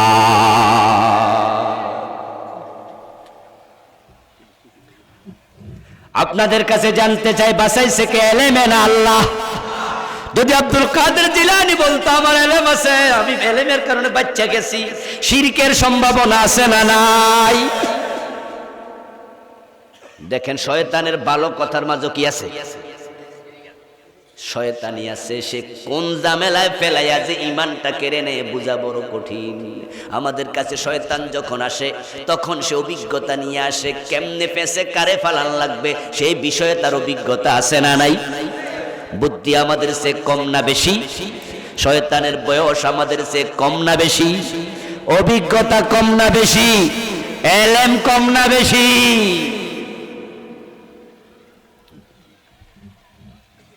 আপনি শয়তানের জীবনও দেখেন নাই, কিন্তু সে আপনাকে 24 ঘন্টাই দেখে। আপনি শয়তানকে ধরতে পারেন না, ছুঁইতে পারেন না, কিন্তু শয়তানের ব্যাপারে বিশ্বনবীর বক্তব্য, ইন্নাশ শায়তানা ইয়াজরি মিনান নাসি মাজরাদ দাম। আপনার দেহের মাঝে রক্ত যেভাবে চলাচল করে শয়তান সেভাবে দেহের ভিতরে চলার ক্ষমতা শয়তানরে দিছে কে? সাবধান না হলে ঈমান চলে যাবে। কেমনে নেবে টেরও পাবেন না, বিপদ আছে বিপদ। আল্লাহর বক্তব্য, ওয়ামা ইউমিনু আকসারুহুম বিল্লাহ ইল্লা ওয়া হুম মুশরিকুন। আমার অধিকাংশ বান্দার অবস্থা হলো তারা আল্লাহর উপর ঈমানও আনে আবার শিরিকও করে। নেক্সট শুরুতে শিরিক ঢুকাই দেবে। পীর সাহেব হুজুরের দরবারে যায় হুজুরকে সিজদা করে, আবার হুজুর কয় নামাজও পড়ো, হুজুরের কথা শুনা নামাজও পড়ে। আল্লাহর কাছে চায় আমার রব আমার ছেলে দাও মেয়ে দাও। 2-4 বছর যখন দেয় না, খাজা বাবার কাছে চায়, ও খাজা বাবা ছেলে দাও মেয়ে দাও, কে ফিরে না খালি হাতে, খাজা তোমার দরবারে আমি আইসা গেছি রে।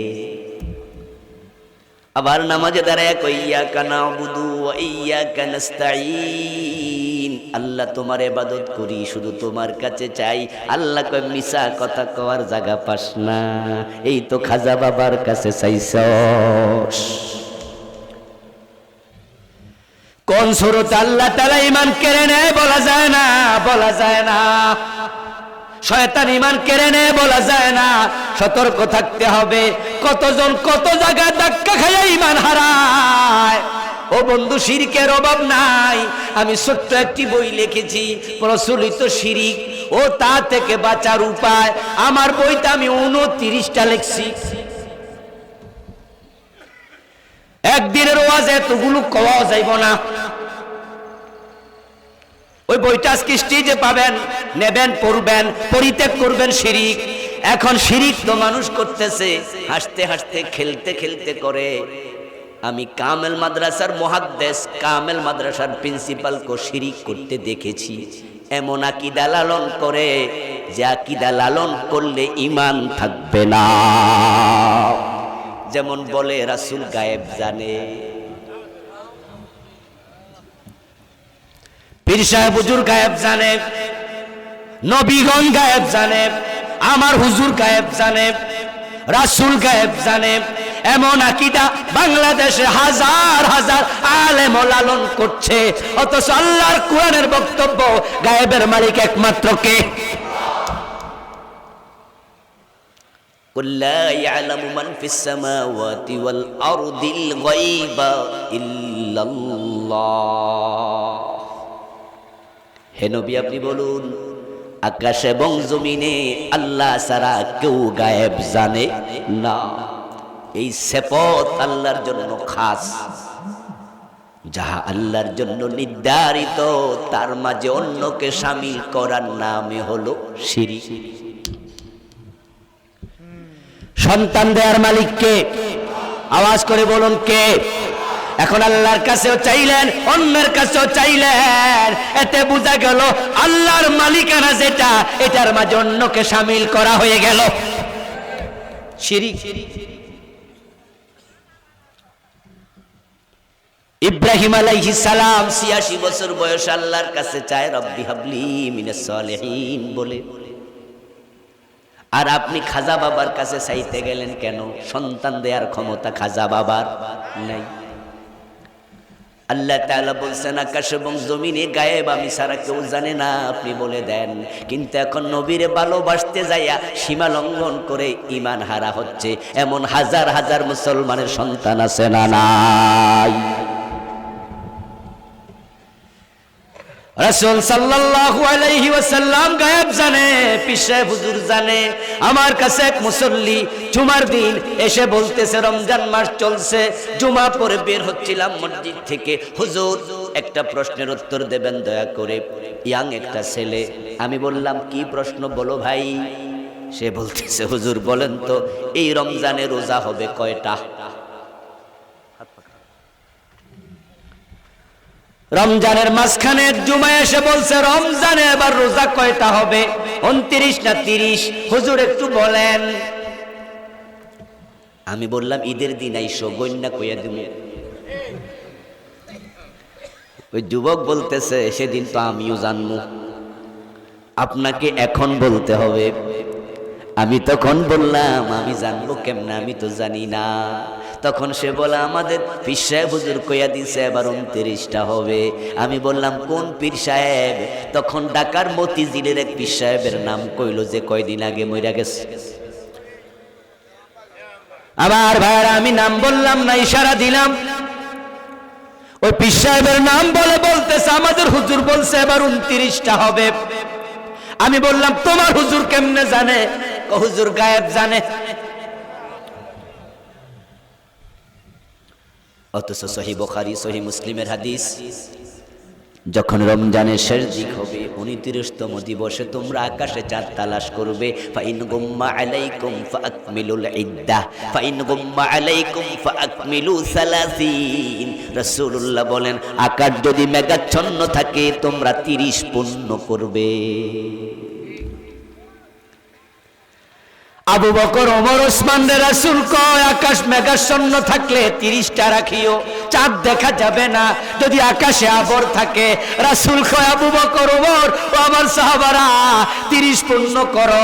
ওরা গায়েব জানলো না, রাসূল নিজে গায়েব জানলো না। তোমরা কও হুজুর গায়েব জানে। হুজুর কইয়া দিছে রোজার শুরুতে 29টা। কয় কি রে?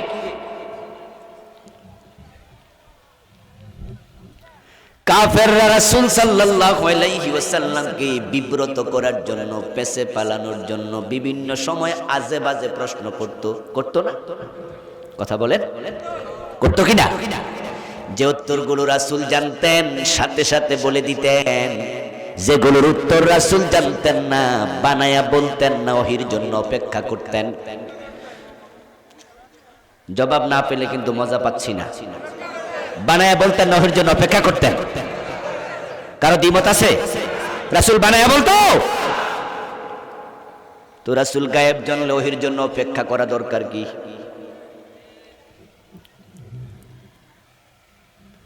মেরাজের পরে আদি বিন হাতেম আপনার একজন বড় মাপের জালেম মুতিম ইবনে আদির ছেলে মুতিম বিশ্বনবীকে বলে, ভাতিজা গতকালকে যদি মেরাজে যেয়ে থাকো, মসজিদে আকসায় যেয়ে থাকো, বলো দেখি মসজিদে আকসার দরজা জানালা কয়টা? এমন হাদিস আছে না নাই?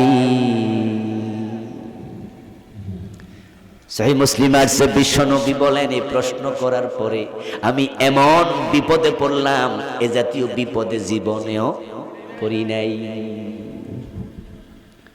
আমি তো মসজিদে আকসায় গেছি গত রাতে, কিন্তু দরজা জানালা তো গুনতে যাই নাই, বলবো কেমনে? যদি বলি জানি না, তারা তো হাততালি দেবে, কারণ তারা তো আমার মুখ থেকে এটাই শুনতে চায়। জানি না বললেই তো বলবে তুমি তো যাও নাই, জানবা কেমনে? আর দরজা জানালা কয়টা আমি তো জানি না, আমি তো গুনতে যাই নাই। এই বিপদকালে হঠাৎ করে ফাজাল্লাল্লাহু লিল বাইতুল মুকাদ্দাস, হঠাৎ করে দেখে আল্লাহ তাআলা পুরা বাইতুল মুকাদ্দাস আমার সামনে হাজির করে দিয়েছেন। ফাতাফিকতু আখবিরুহুম আন আয়াতিহি ওয়া আনা আনজুরু ইলাইহি, তখন আমি চোখের সামনে দেখে দেখে তাদেরকে বলতে শুরু করে দিলাম। আপনাদের কাছে আমি জানতে চাই, ইনি গায়েব জানলে মসজিদে আকসা হাজির করার কোনো দরকার আছে নাকি? কালকে কি হবে আল্লাহ ছাড়া কেউ জানে না, ঠিক না?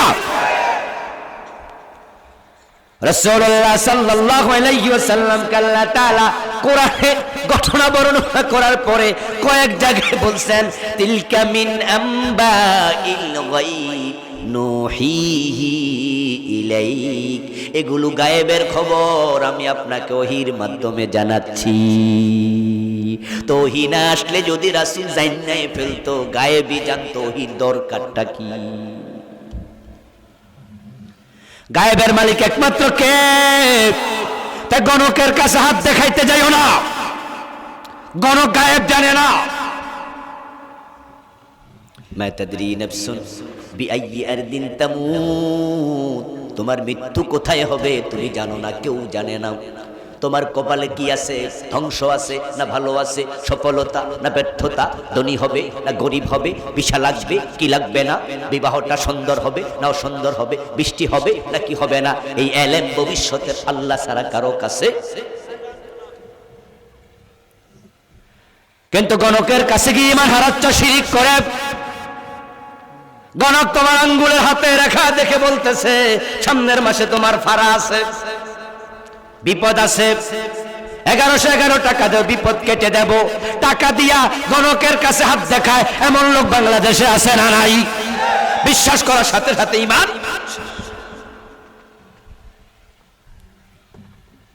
রাসূল সাল্লাল্লাহু আলাইহি ওয়াসাল্লামকে ভালোবাসতে যায় সীমা লঙ্ঘন করে ঈমান হারা হয়।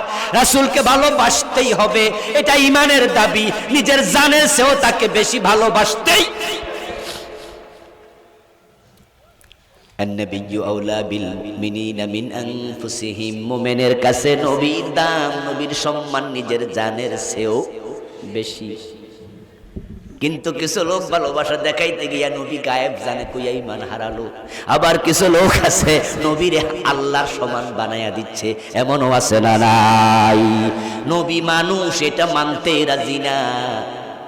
তারা নবীরে মানুষ বললে কয় উল্টা, তোমরা ঈমান হারাইবা, নবীরে মানুষ কওয়া যাবে না। এ কথা বলার একদল লোক আছে না নাই? নবী কি জিন? কয় না। নবী কি ফেরেশতা?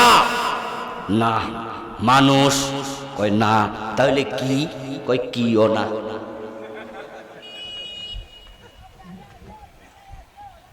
নবীকে মানুষ না, অতি মানুষ। উনি মানুষের সুরত ধরে আইছে। তারা গান গজল বানাইছে, মানবেরই রূপ ধরিয়া নবী এলেন ভবেতে, কুল্লু আলম লুটে পড়ে তাহার চরণ তলেতে ইয়া রাসূলুল্লাহ। এমন গান আছে না নাই? রাসূল মানুষের সুরত ধরে আছে, তিনি মানুষ নয়, তাহলে কি? এবার তার আরেকজনে কবিতা লিখছে, আহমদের মিমের পর্দা তুলে দে রে মন, দেখবি সে তাই বসত করে আহাদ নিরঞ্জন।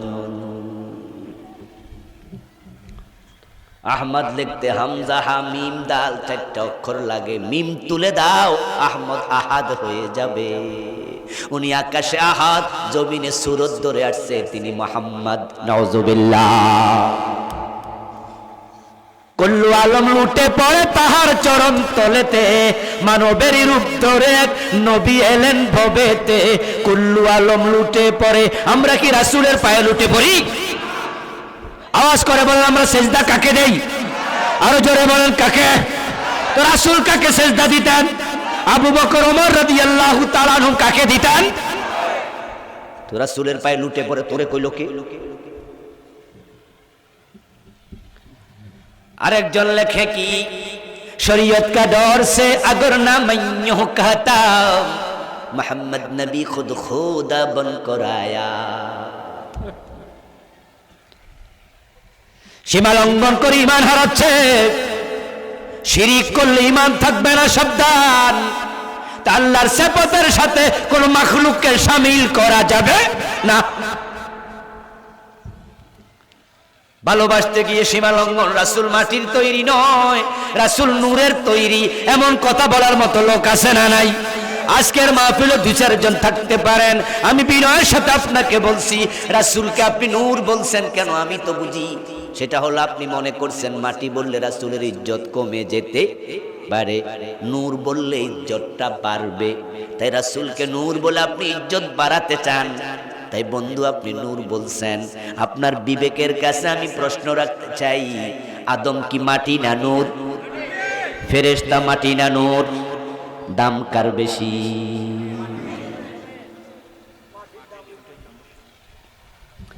হযরত আদম আলাইহিস সালামকে আল্লাহ মাটি দিয়ে বানায়া নূরের ফেরেশতাকে দিয়ে সিজদা করায়া প্রমাণ করে দিয়েছে আল্লাহর কাছে নূরের চেয়েও মাটির দাম। আমরা যখন দ্বীনি মজলিসে রওনা দেই, আমাদের পায়ের তলে ফেরেশতা পাখা বিছায়া দেয়, এমন হাদিস আছে না নাই? ফেরেশতারা আপনাদের পায়ের তলে পাখা বিছায়া বুঝায় মুমিনের সম্মান ফেরেশতাদের চেয়েও বেশি। الذين تتوفاهم الملائكة طيبين يقولون سلام عليكم ادخلوا الجنة بما كنتم تعملون। ওই ফেরেশতারা আপনাকে আপনার জান কবজ করতে যখন আসবে, আপনি কালেমাওয়ালা যদি থাকেন, ঈমানওয়ালা অবস্থায় মরতে পারেন, ইয়াকুলুনা সালাম, ফেরেশতার দায়িত্ব আপনাকে সে শুরুতে সালাম দিতে হবে।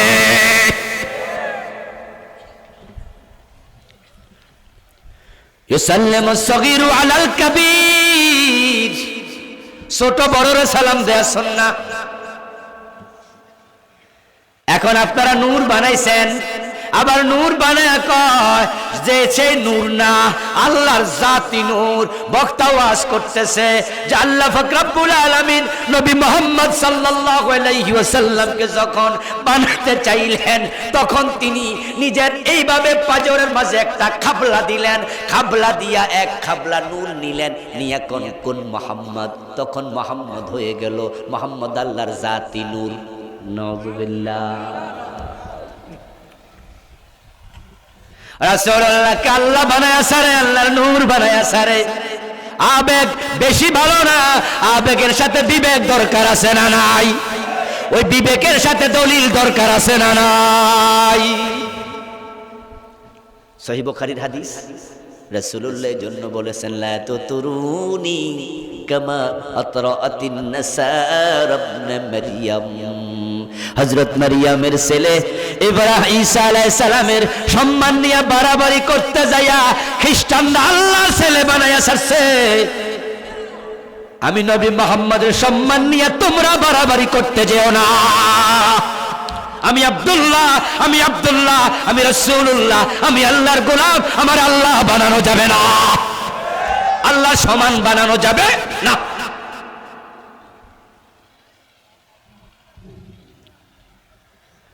আমার বন্ধু, কুফরি হচ্ছে, কুফরি আমাদের দেশে অ্যাভেলেবেল, শিরিক হচ্ছে অ্যাভেলেবেল।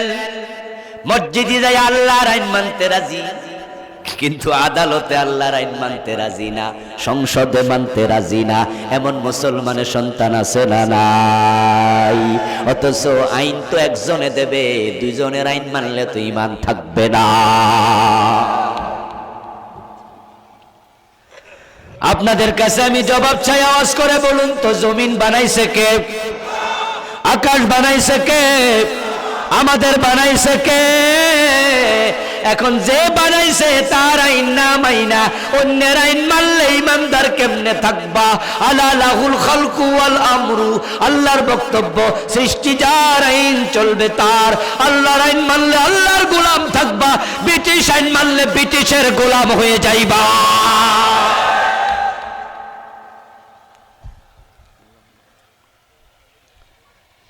কুফরি করার জন্য আল্লাহ আপনারে মানি না এটা বলা দরকার নাই।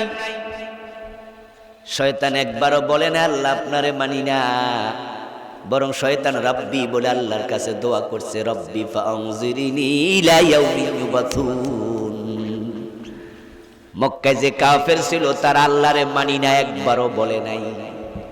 আমাদের তাসলিমা নাসরিনের মতো কাফের মক্কাতেও ছিল না। তাসলিমা নাসরিন যা কয় আল্লাহ নাই, ঠিক না?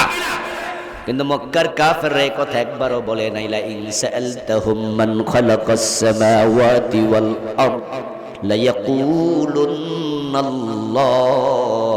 আল্লাহর কোরআন সাক্ষী, আল্লাহ বলতেছে, ও নবী মুহাম্মদ, মক্কার কাফেরদেরকে যদি প্রশ্ন করেন আকাশ জমিন কাবাকে বানাইছে, লা ইয়াকুলুন্নাল্লাহ, তারাও বলবে আকাশ জমিন বানাইছে আল্লাহ।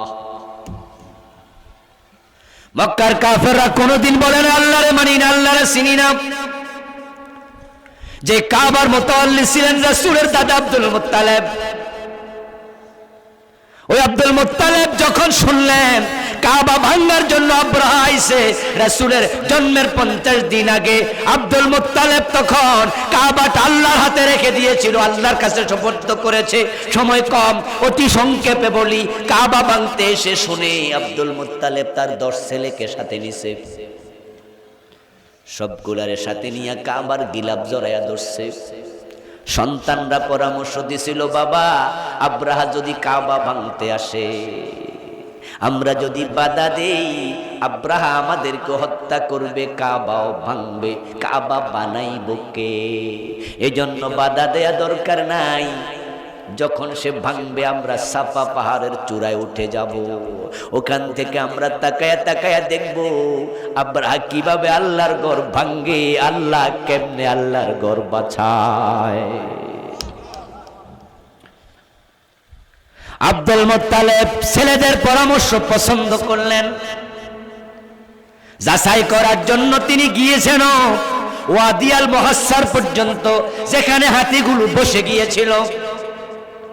ফিরে এসে সন্তানদেরকে বললেন, রাখাল সংবাদ দিয়েছিল আব্রাহা আসছে, কথা কিন্তু ঠিক, আজকে রাতে আক্রমণ হতে পারে, এখন পরামর্শ দাও। সন্তানরা পরামর্শ দিল, তাহলে আমরা সাফা পাহাড়ের চূড়ায় চলে যাই। বাপে কয়, যাইস, তবে যাওয়ার আগে চল আল্লাহর ঘর আল্লাহর কাছে রেখে যাই। তাফসিরে কাশাফ, তাফসিরে বাইজাবি, তাফসিরে ইবনু কাসির, তিনোটা তাফসিরে সূরা ফিলের ব্যাখ্যায় এই কাহিনী এনেছে। আব্দুল মুত্তালিব সন্তানদেরকে সাথে নিয়ে কাবার গিলাফ জড়ায়া ধরে দোয়া করতে শুরু করলো, লাহুম্মা ইন্নাল আবদা ইয়ামনাউ রিহলাহু ফামনা রিহালাক ইয়া রাব্বি লা আরজু লাহুম সিওয়াকা ইয়া রাব্বি ফামনা মিনহুম হিমাকা। আওয়াজ দিয়ে বলেন সুবহানাল্লাহ। আব্দুল মুত্তালিব কাবার গিলাফ জড়ায়া ধরে আল্লাহ আল্লাহুম্মা তকি, কয় না, হে আল্লাহ, আল্লাহুম্মা তকি, হে আল্লাহ, ইন্নাল আবদা ইয়ামনাউ রিহলাহু ফামনা রিহালাক, কোন বান্দার ঘর যদি শত্রুর কবলে পড়ে, ডাকাতের কবলে পড়ে, ওই ঘরের যিনি গার্জিয়ান তিনি সর্বশক্তি প্রয়োগ করে পরিবার বাঁচায়। ও আল্লাহ, তোমার ঘর বিপদে পড়ছে, তোমার ঘর তুমি বাঁচাও। এরপরে সে বলে, ইয়া রব্বি লা আরজু লাহুম সিওয়াকা, ইয়া রব্বি ফামনা মিনহুম হিমাকা। ও আমার রব। কারে বলতেছে? কে বলতেছে? আব্দুল মুত্তালিব, রাসূলের দাদা, কাবার সভাপতি, মুতাওয়াল্লি, পরিচালনা কমিটির নেতা। ও আমার রব, লা আরজু লাহুম সিওয়াক ফামনা মিনহু হিমাক। তোমার ঘর তোমার কাছে দিয়া সুবিধাবাদী হইয়া পলাই না। ক্ষমতা যদি থাকতো আমি প্রতিরোধ করতাম, আমার তো ক্ষমতা নাই। কিন্তু আল্লাহ, তোমার ক্ষমতার তো অভাব নাই। লা আরজু লাহুম সিওয়াকা, তাদের মোকাবেলার জন্য কাউকে আশা করি না, তোমার ক্ষমতা আছে। আচ্ছা, আপনাদের কাছে এবার একটু জানতে চাই, এই দোয়া যেই করে, দোয়া শুনে কি তারে কাফের মনে হয়, মুশরিক মনে হয়? দোয়া শুইনা মনে হয় একবারে পাক্কা মুসলমান। অথচ আব্দুল মুত্তালিব তো কাফের ছিল, মুশরিক। উনার নেতৃত্বেই তো কাবার ভিতরে বাহিরে 360টা মূর্তি ছিল। আবু তালেব ইন্তেকালের সময় বলছে, আনা আলা মিল্লাতি আব্দুল মুত্তালিব, বাতিজা তোমার দিন মানি না, আমার বাবার দিনের উপরে মরে গেলাম। বাবার দিন মানার কারণে রাসূল কয় ওই আবু তালেব চিরস্থায়ী জাহান্নামী। পায়ের তলায় দুটা চটি জুতা দেয়া হবে, হুয়া মুনতাইলুম বিনালাইন ইয়াগলি মিনহুমা দিমাগুহু। পায়ের তলায় জাহান্নাম থেকে বানায়া দুটা চটি স্যান্ডেল দেয়া হবে, ওই স্যান্ডেলের উত্তাপে মাথার মগজগুলো ছিটে ছিটে পড়তে থাকবে। আবু তালেব বাবার দিন মানার কারণে পুরা জাহান্নামী চিরকালের জন্য। ওই বাবা আব্দুল মুত্তালিব জান্নাতি হয় কেমনে? আব্দুল মুত্তালিব মুশরিক ছিল, আল্লাহরে ডাকলে মোমেন হয় না, শিরিক করলে ঈমান থাকবে না। মসজিদে গিয়ে আল্লাহর আইন মানবা, আদালতে মানতে চাইবা না। সৃষ্টি যার আইন চলবে শুধু তার, এই আয়াত অস্বীকার করে কাফের হইয়া যাইবা।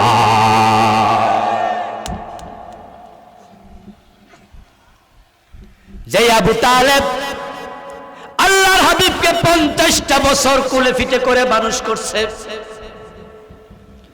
রাসূলের বয়স যখন 50, আবু তালেব সেদিন তখন মারা যায়। কিন্তু সে আবু তালেব ঈমান নিয়ে মরে নাই, মরতে হয়েছে কাফের অবস্থায়, কারণ রাসূলের বিধান মানতে রাজি হয় নাই। ভালোবাসার অভাবে আশিকে রাসূল নামের আগে আহলে সুন্নাত ওয়াল জামাত, জীবনে সুন্নাহ পাওয়া যায় না। রাসূলের বিধান মানতে চাইবা না, শুধু নাম দিয়া জান্নাত পাওয়া যায় না। ভালোবাসার সাথে আনুগত্য করতে হবে। রাসূলের বয়স যখন 40-25, মা খাদিজার বয়স 40। মা খাদিজার সাথে বিশ্ব নবীর বিয়ে হয়। ওই বিয়েটা আবু তালেবের তত্ত্বাবধানে সম্পাদিত হয়েছে। ওই বিয়ে সম্পাদনের পরে আবু তালেব নিজে খুতবা পড়ছে। আপনি মনে মনে ভাবেন আমি সুবহানাল্লাহ পড়ি, আলহামদুলিল্লাহ পড়ি, আমি আল্লাহু আকবার জিকির করি, আমি মসজিদেও তো যাই, আমার ঈমান নাই। কইল কেডা?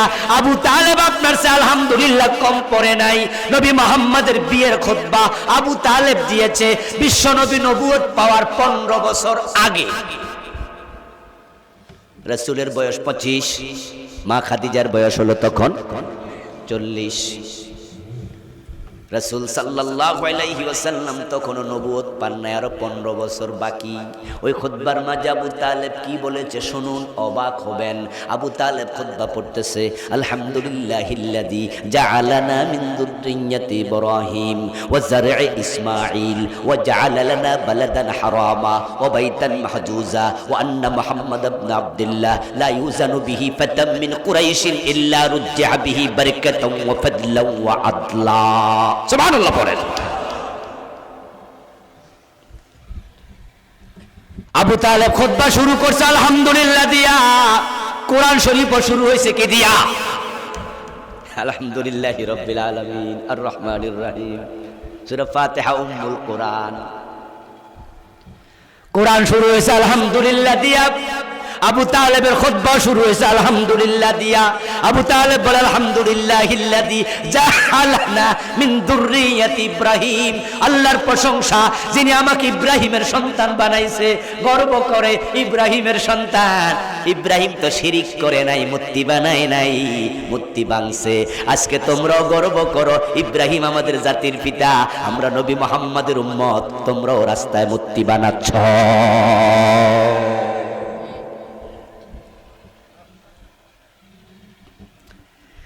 ইব্রাহিম আলাইহিস সালাম মূর্তি ভাঙে, আর তার সন্তান তোমরা মূর্তি বানাও, নামটা চেঞ্জ করছো।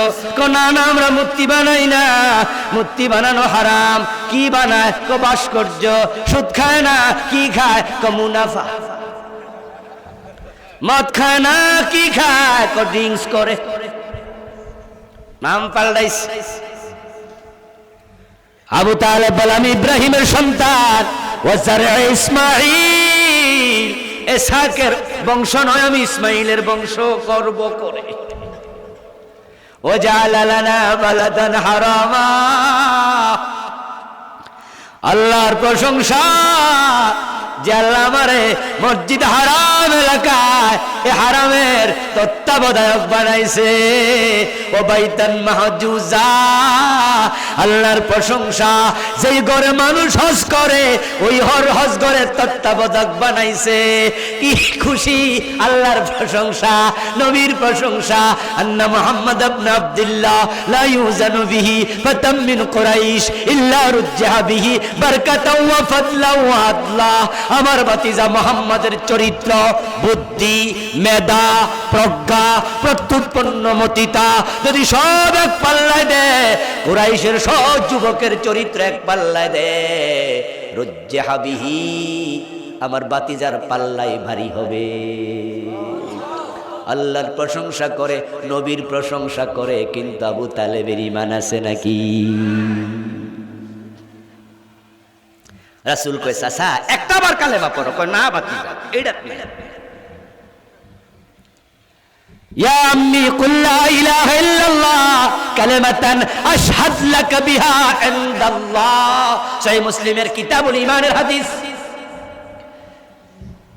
রাসূল কয় চাচা একটা বার কালেমা পড়ে মরে যাও, তুমি মুমিন ছিলা, আমি নিজে আল্লাহর সামনে সাক্ষী দেব, সাক্ষ্য দেব, আমি সাক্ষী হয়ে যাব। চাচা কয় ভাতিজারে না, লাউলা আন তুআজ্জিরুনি কুরাইশুন লা আকরারতু বিহা আইনাক, যদি কাফেররা, কুরাইশরা আমার বদনাম করার আশঙ্কা না করতাম, আমি মরে গেলে তারা আমার ভীরু বলবে, কাপুরুষ বলে গালি দেবে, এই আশঙ্কা না করলে আমি কালেমাটা তোর চোখের সামনে পড়তাম, কিন্তু ভাতিজা পড়লাম না। ঠিক আপনারাও তাই, আল্লাহরও মানেন, রাসূলেরও মানেন, মসজিদে গেলে জি হুজুর যা পড় আল্লাহ তোমারে মানি, আদালতে গেলে, সংসদে গেলে আল্লাহর কথা ভুলে যাও, আল্লাহর আইনের কথা বললে উল্টা রাজাকার বলে গালি দিয়ে দেয়। আমার মুসলমান ভাইরা, ঈমান নিয়ে মরা দরকার আছে না নাই? কুফর করলে ঈমান থাকবে? একটা আয়াত স্বীকার করো, শেষ। কাদিয়ানি নামাজ, রোজা, হজ, যাকাত সব লইয়াই কাফের, কারণ তারা কোরআনের 4টি অক্ষর স্বীকার করেছে, মানে না, ভুল ব্যাখ্যা করে। খা আলিফ তা মিম, খাতামান নবিয়্যিন সব মানে, বিশ্ব নবীকে শেষ নবী মানে না, সব মাইনাও কোনো লাভ নাই। আল্লাহকে চোর ধরে হাত কাটো। আপনারা কোন কাটা কইছে হাত কাটলে ভাত খাইব কি দিয়া? বাহ, চোরের লাইগা কি মায়া! ইসলামের আইন নাকি বর্বর আইন? ইসলামের আইনের কথা শুনলে মধ্যযুগীয়, ঠিক কিনা? বলে কিনা? মধ্যযুগীয় আইন, বর্বরই আইন। চোরের কি মানবাধিকার নাই? চোরের হাত কাটলে ভাত খাইব কি? বাহ! একটা ফেকুয়া থানার মাঝে মানুষ আছে 5 লাখ 7 লাখ, চোর আছে 20 জন 50 জন, ওই 50 জনের কারণে 5 লাখ মানুষের অশান্তি। ওই 5টাকে হাত কেটে দাও, পুরা এলাকায় শান্তি কায়েম হয়ে যাবে। সারা দেশে মানুষ আছে 18 কোটি, চোর আছে 2-4-5 লাখ, তাদের হাত কেটে দাও, সারা দেশের মানুষ নিরাপত্তা পেয়ে যাবে। চোরের জন্য মায়া কান্না করার কারণ আছে আমার বন্ধু, চোরের জন্য মায়া কান্না নয়, টেনশনটা নিজের জন্য। কারণ চোর ধরে হাত কাটা শুরু হয়ে গেলে অনেক নেতার হাত থাকবে না।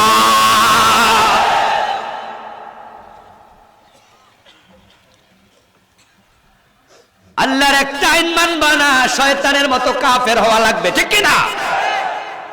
আল্লাহ কয় শয়তান সেজদা করো আদম রে, শয়তান কয় না। আল্লাহ কয় তুই বাদ, তুই শেষ।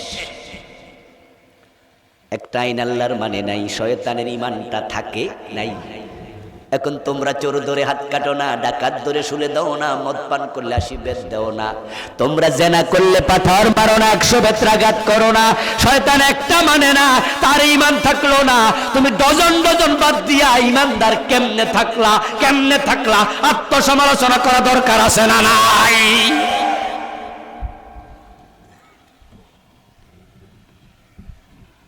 আমি ওয়াজ করেছি কালকে আল্লাহর আইন কায়েম হয়ে যাবে, তা কিন্তু না। তারপর ওয়াজগুলো কেন করি? কারণ আমি ঈমান নিয়ে মরতে চাই। এই দেশে আল্লাহর আইন কায়েম হলো কি হলো না এটা আমার ব্যাপার না, কিন্তু আমি আল্লাহর আইনের বিপক্ষে যাব না। আমি ঈমান নিয়ে মরতে চাই। ঈসা আলাইহিস সালাম যখন আসবেন তখন দুনিয়াতে কুফরি থাকবে না, জমিনে আল্লাহর আইন আবার কায়েম হবে। আমরা সেই প্রাসাদ, যেই প্রাসাদে ঈসা নবী সমাপ্ত করবেন, ওই প্রাসাদের ফাউন্ডেশনের কাজ শুরু করেছি। মুনাফিকি করলে ঈমান চলে যাবে। কোন কোন কাজ নেফাক ভিন্ন আলোচনা হবে, আজকে সময় নেই। ঈমানের যত্ন নাও। 2 নাম্বার নেকামল। কুফরি করলে ঈমান যাবে, শিরিক করলে ঈমান যাবে, নেফাক ইতিকাদির কারণে ঈমান যাবে। 2টি কারণে নেকামল বাতিল হবে। একটা হলো হারাম খাইলে, আর একটা হলো বেদাত করলে। তুমি যদি হারাম খাইতে শুরু করো, কোনো নেক আমল কবুল হবে না। জান্নাতে যাওয়ার শর্ত কয়টা? আওয়াজ করেন কয়টা? 1 নাম্বার কি? 2 নাম্বার কি? এখন নেক আমল হারাম খাইলে তো নেক আমল নাই, কবুলে হলো না। হারাম খাওয়ার লোক এ মাহফিলে নাই, ঠিক না? আছে? নামাজও পড়ে, সুদে টাকা লাগায়, নামাজ পড়ে অফিসার ঘুষ খায়, নামাজ পড়ে ব্যবসায়ী মালে কম দেয়, ওজন বেজাল দেয়। হাজি সাহেব নামাজও পড়ে, আবার পরের জমি দখল করে। বাবা মারা গেছে 10 বছর, বোনের জমিটাও বোনেরে দেয় না।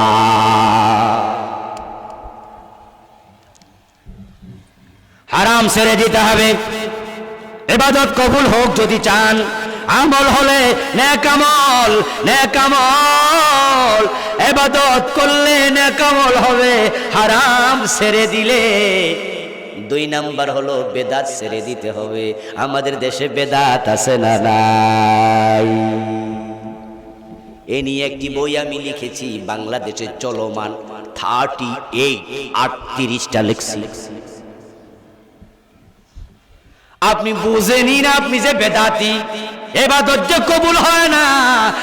ভাইবা আল্লাহর সামনে হাজির হলে দেখবা আমলনামা ফাঁকা, সওয়াবের খাতা আল্লাহ একবারে সাদা। বলবা আল্লাহ সওয়াব কই? আল্লাহ বলবে আমি তোর কোনো আমল কবুল করি নাই, তুই বেদাতি ছিলি। রবিউল আউয়াল মাস আসবে, আর আপনি ঈদে মিলাদুন নবী গদগদ করে পালন করবেন। সওয়াবের নিয়তেই করে।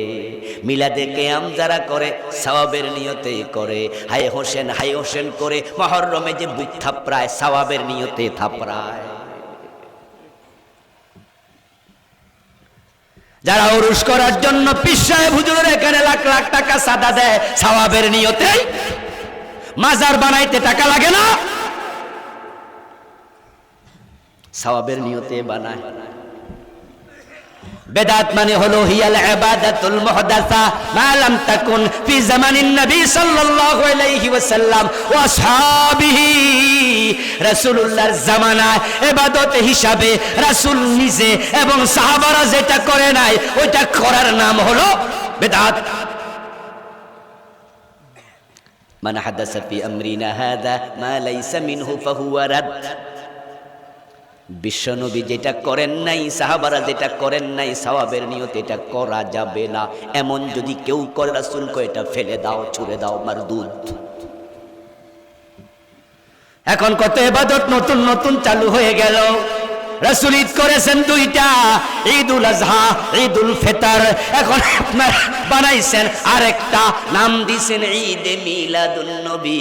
তারপরে স্লোগান দিতেছেন এখন সকল ঈদের সেরা ঈদ ঈদে মিলাদুন নবী। রাসূলেরটা আপনাদের মেড ইন বাংলাদেশ, এটা সেরা হয়েছে। অথচ জন্ম দিবস পালন করা মুসলমানের কালচার না।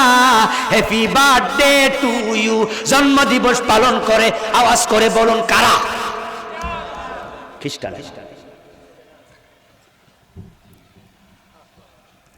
জন্ম দিবস পালন করে খ্রিস্টানরা, জন্ম দিবস পালন করে হিন্দুরা, জন্মাষ্টমী পালন করে, গৌতম বুদ্ধের জন্মদিন পালন করে। বৌদ্ধদের মাঝে আছে না নাই? ওটার নাম দিছে বড়দিন, কি বৌদ্ধ পূর্ণিমা। খ্রিস্টানদেরটার নাম দিছে বড়দিন, হিন্দুরা নাম দিছে জন্মাষ্টমী। এখন বিশ্বনবীকে আপনি ভালোবাসেন, ভালোবাসতেই তো হবে। আমি ভালোবাসি। এই ভালোবাসা কি সাহাবাদের ভিতরে আমাদের চেয়ে কম ছিল না বেশি?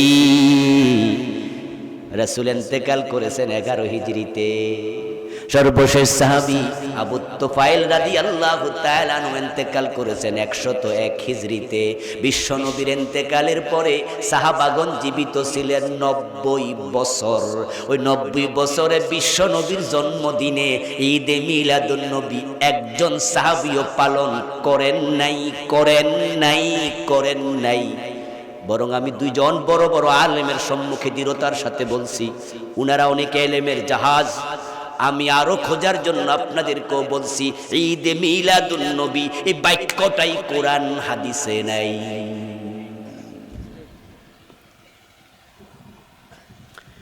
শুধু তিরমিজিতে বাপ পাওয়া যায়, বাবু মিলাদিন নবী। রাসূলের জন্ম নিয়ে আলোচনা হবে, জন্মের ব্যাপারে আলোচনা হতে পারবে। ঈদ পাইলা কই? ঈদ একটা ইবাদতের নাম, ঠিক না? ঈদুল আজহাতে নামাজ আছে না নাই? খুতবা আছে না নাই? ঈদুল ফিতরে নামাজ আছে না নাই? খুতবা আছে না নাই? তো ঈদে মিলাদুন নবীতে নামাজ কয় রাকাত আছে? খুতবা আছে কয়টা? তা আমি বলি, কিরে দোস্ত, এটা না সেরা? তো সেরা কি দিয়া হইল? ঈদের নামাজও নাই, ঈদের খুতবাও নাই।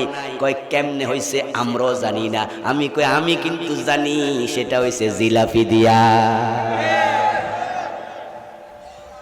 খেসুরি দিয়া আর জিলাপি। হাদিসে পাওয়া যায় রাসূলের জন্ম দিবস হলো সোমবার। কি বার? সহিহ মুসলিমের হাদিস। سئل النبي صلى الله عليه وسلم عن صوم يوم الاثنين قال ذلك يوم ولدت فيه وبعثت فيه رواه مسلم। রাসূল সাল্লাল্লাহু আলাইহি সাল্লামকে প্রশ্ন করা হলো, আপনি সোমবারে রোজা রাখেন কেন? রাসূল বলে, সেদিনে আমি জন্ম নিয়েছি, সেদিনে আমি প্রথম ওহী পেয়েছি। সুবহানাল্লাহ। তো এখন কেউ কয় জন্ম দিবস তো পাইয়া গেছি, রাসূল তো রোজা রাখছে, তাহলে রাখছে কেন? তা আমি কই, রাসূল রাখছে রোজা, তুমি খাও খেসুরি। রাসূল রাখছে রোজা আর তুমি গরম জিলাপি খাও, পাইছো না? রাসূলুল্লাহ কি বছর এক সোমবারে রোজা রাখতেন না প্রতি সোমবারে? তো তুমি একদিন ঈদে মিলাদুন নবী করো কেন? প্রতি সোমবারে করো। আরে মিয়া, করলে আমার লাভ। কেন লাভ জানেন? আমি মাদ্রাসা চাকরি করি, সরকারি মাদ্রাসা, কামেল মাদ্রাসা, এমপিও ভুক্ত। ঈদে মিলাদুন নবীর দিন মাদ্রাসা খোলা না বন্ধ? যদি প্রতি সোমবারে বন্ধ থাকে, আমার তো মাহফিল নিতে আরো সুবিধা হইব। কথা বলেন না? এই যে এবার আমি কক্সবাজারে কিন্তু প্রোগ্রাম বেশি করছি না, পেকুয়ায় তো করে ফেলছি মনে 5, 7, 10টা। এর কারণ মাদ্রাসা বন্ধ। করোনার করুণা, এটা করোনার দয়া। না হয়তো আমার কাছে মাহফিল চাইলে আমি সাথে সাথে কই কক্সবাজার, ওকে কাট কাট, না যাবো না, দূরে যাই না। প্রতি সোমবার ঈদ মিলাদুন নবী যদি হয় আমার তো সুবিধা মিয়া। আপনাদের কাছে জানতে চাই, হযরত আবু বকরের প্রতি আমাদের ভালোবাসা আছে না নাই?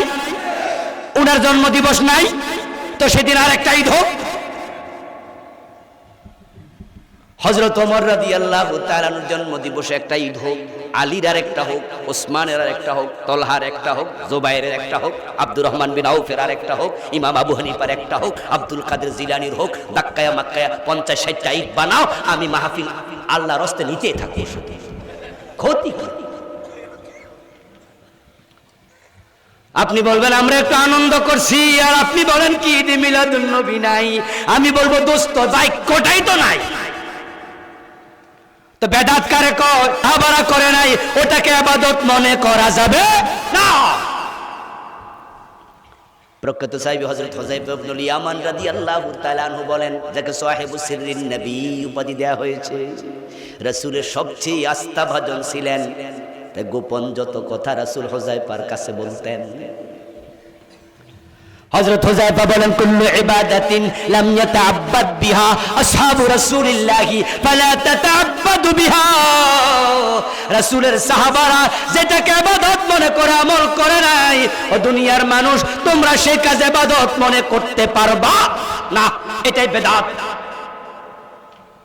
এটা করবা ইবাদত কবুল বন্ধ। প্রশ্ন হতে পারে হুজুর কোন কি? আমি বলবো বন্ধু কারণ কিন্তু আছে। কারণ হলো যারা কৃষক থাকে তারা যদি খেতে ধান লাগায় 10-15 দিন পরে গিয়ে দেখে অনেক ঘাস উঠছে ধান গাছের সাথে, তারা খুশি না বেজার হয়? তারা ধান গাছের সাথে ঘাস যত্ন করে সার দিয়া বড় করে না, টাইনা তোলে? কারণ তারা জানে ঘাস যদি উঠতে দেয় ধান গাছ মরে যাবে, চিকন হয়ে যাবে, সিমায়া যাবে, ফসল ভালো হবে না। বেদাত হলো দিনের জন্য আরো ক্ষতিকর। যখন সমাজে দিনের নামে বেদাত চালু হয়ে যাবে, প্রকৃত দিন চিনা যাবে না যে কোনটা ইসলাম, বুঝতে পারবে। এই জন্য হাসরের মাঠে যারা শাফাত বঞ্চিত হবে তাদের মাঝে থাকবে বেদাতি বেদাতি। ক্বালান নবী সাল্লাল্লাহু আলাইহি ওয়াসাল্লাম, হাল্লাত শাফাতি লি উম্মতি ইল্লা সাহিবা বিদআ। রাসূলুল্লাহ বলছেন আমার উম্মত কবিরা গুনাহগারও যদি হয়, শাফাতি লি আহলি কাবাইরি মিন উম্মতি, আমি সুপারিশ করব কিন্তু বেদাতির জন্য সুপারিশ করব না। এজন্য আসুন আমরা বেদাতগুলো চিহ্নিত করব, হারাম চিহ্নিত করব, শিরিক চিহ্নিত করব, কুফর চিহ্নিত করব, আমরা নিফাক চিহ্নিত করব। এই 5টা বদ অভ্যাস জীবন থেকে পরিত্যাগ করব, তাহলে জান্নাত মিলবে। রাজি আছেন না নাই? আল্লাহ তাআলা তৌফিক দিন, বলেন আমিন। মুমিনকা সালাম, তাবারাকতা ইয়া যাল জালালি ওয়াল ইকরাম, রব্বানা লাকাল হামদু কামা ইয়ানবাগি লিজালালি ওয়াজহিকা ওয়া আযীমি সুলতানিক। والصلاة والسلام على نبينا محمد وآله وأصحابه أجمعين رب ارحمهما كما ربياني صغيرا। আয় রব্বুল আলামিন, আজকের মাহফিল তুমি কবুল করে নাও, আমাদের জীবনের গুনাহগুলো মাফ করে দাও, আমাদের সালাম তোমার বন্ধুর রওজা মুবারকে পৌঁছায়া দাও। আয় রব্বুল আলামিন, এলাকার যুবকেরা মুরব্বিদেরকে সাথে নিয়ে চমৎকার তাফসীর মাহফিলের আয়োজন করেছে। এই যুবকগুলাকে হযরত ওমরের মতো ঈমান দিয়া দাও।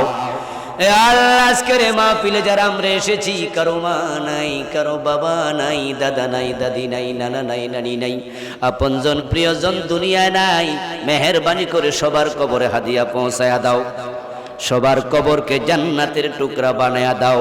এ আল্লাহ, মধ্যম রাজাখালী, বামুলাপাড়া ইসলামী যুব সমাজের এ আল্লাহ মেহেরবানি করে তাদের উদ্যোগ তুমি কবুল করে নাও। আয় রব্বুল আলামিন, যুবকদের মাধ্যমে দেশ এবং জাতির জন্য আরো বড় বড় খেদমত তুমি আদায় করে নাও। আয় রব্বুল আলামিন, মাহফিল কমিটির সাবেক সদস্য মরহুম বদিউল আলম, এ আল্লাহ তার কবরে তুমি সওয়াব পৌঁছায়া দাও, তার কবরকে জান্নাতের টুকরা বানায়া দাও। আল্লাহ সাদাকায়ে জারিয়ার সওয়াব তুমি তার কবরে পাঠায়া দাও। আয় রাব্বুল আলামিন বামুলা পাড়া একজন ছেলে আলাউদ্দিন আল্লাহ এবং মাজাহিরুল হক খুবই অসুস্থ, তাদের দুইজনকে শাফায়ে কামেলা আজেলা দায়মা দিয়া দাও। আয় আল্লাহ আমাদের যার মনে যে নেকাশা আছে পূরণ করে দাও, যার যে বিপদ আছে দূর করে দাও। আমাদের সকলকে তোমার জান্নাতি বান্দা হিসাবে কবুল করে নাও। আয় রাব্বুল আলামিন আজকের মাহফিলের সম্মানিত সভাপতি আল্লাহ মুহতারাম মাওলানা এলহাদাদ আলবি হুজুরের নেক হায়াত দারাজ করে দাও। আল্লাহ সম্মানীয় প্রধান মেহমান মুহতারাম মাওলানা মুশাররফ হোসেন হুজুরের নেক হায়াত দারাজ করে দাও। এ আল্লাহ তাদেরকে দ্বীনের বড় বড় খেদমত করার তৌফিক দিয়ে দাও। আয় রাব্বুল আলামিন এ আল্লাহ প্রবাস থেকে অনেক ভাইয়েরা মাহফিলের জন্য টাকা পয়সা দিয়েছেন, বুদ্ধি পরামর্শ দিয়েছেন, নিরাপদে প্রবাসে থাকার তৌফিক দিয়ে দাও। এ আল্লাহ আমাদের যুবক ভাইদের জন্য দোয়া করছি, তাদের সকলকে হেদায়াত নসিব করে দাও। এ আল্লাহ করোনা ভাইরাসের কারণে আমাদের শিক্ষা ব্যবস্থা ধ্বংসের দ্বার প্রান্তে চলে গেছে। এ আল্লাহ তামাম দুনিয়ার প্রশাসনিক শৃঙ্খলা ধ্বংসের মুখোমুখি হয়ে গেছে।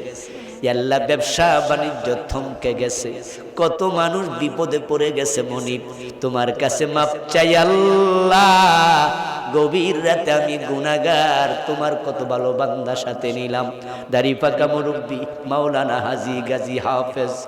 আল্লাহ যার আচরণ, যার আমল, যার কথা তোমার ভালো লাগে, আল্লাহ যাকে তুমি ভালোবাসো তার উসিলায় আমাদের দোয়া কবুল করে করোনা ভাইরাস থেকে বিশ্ব মানবতাকে মুক্তি দিয়া দাও।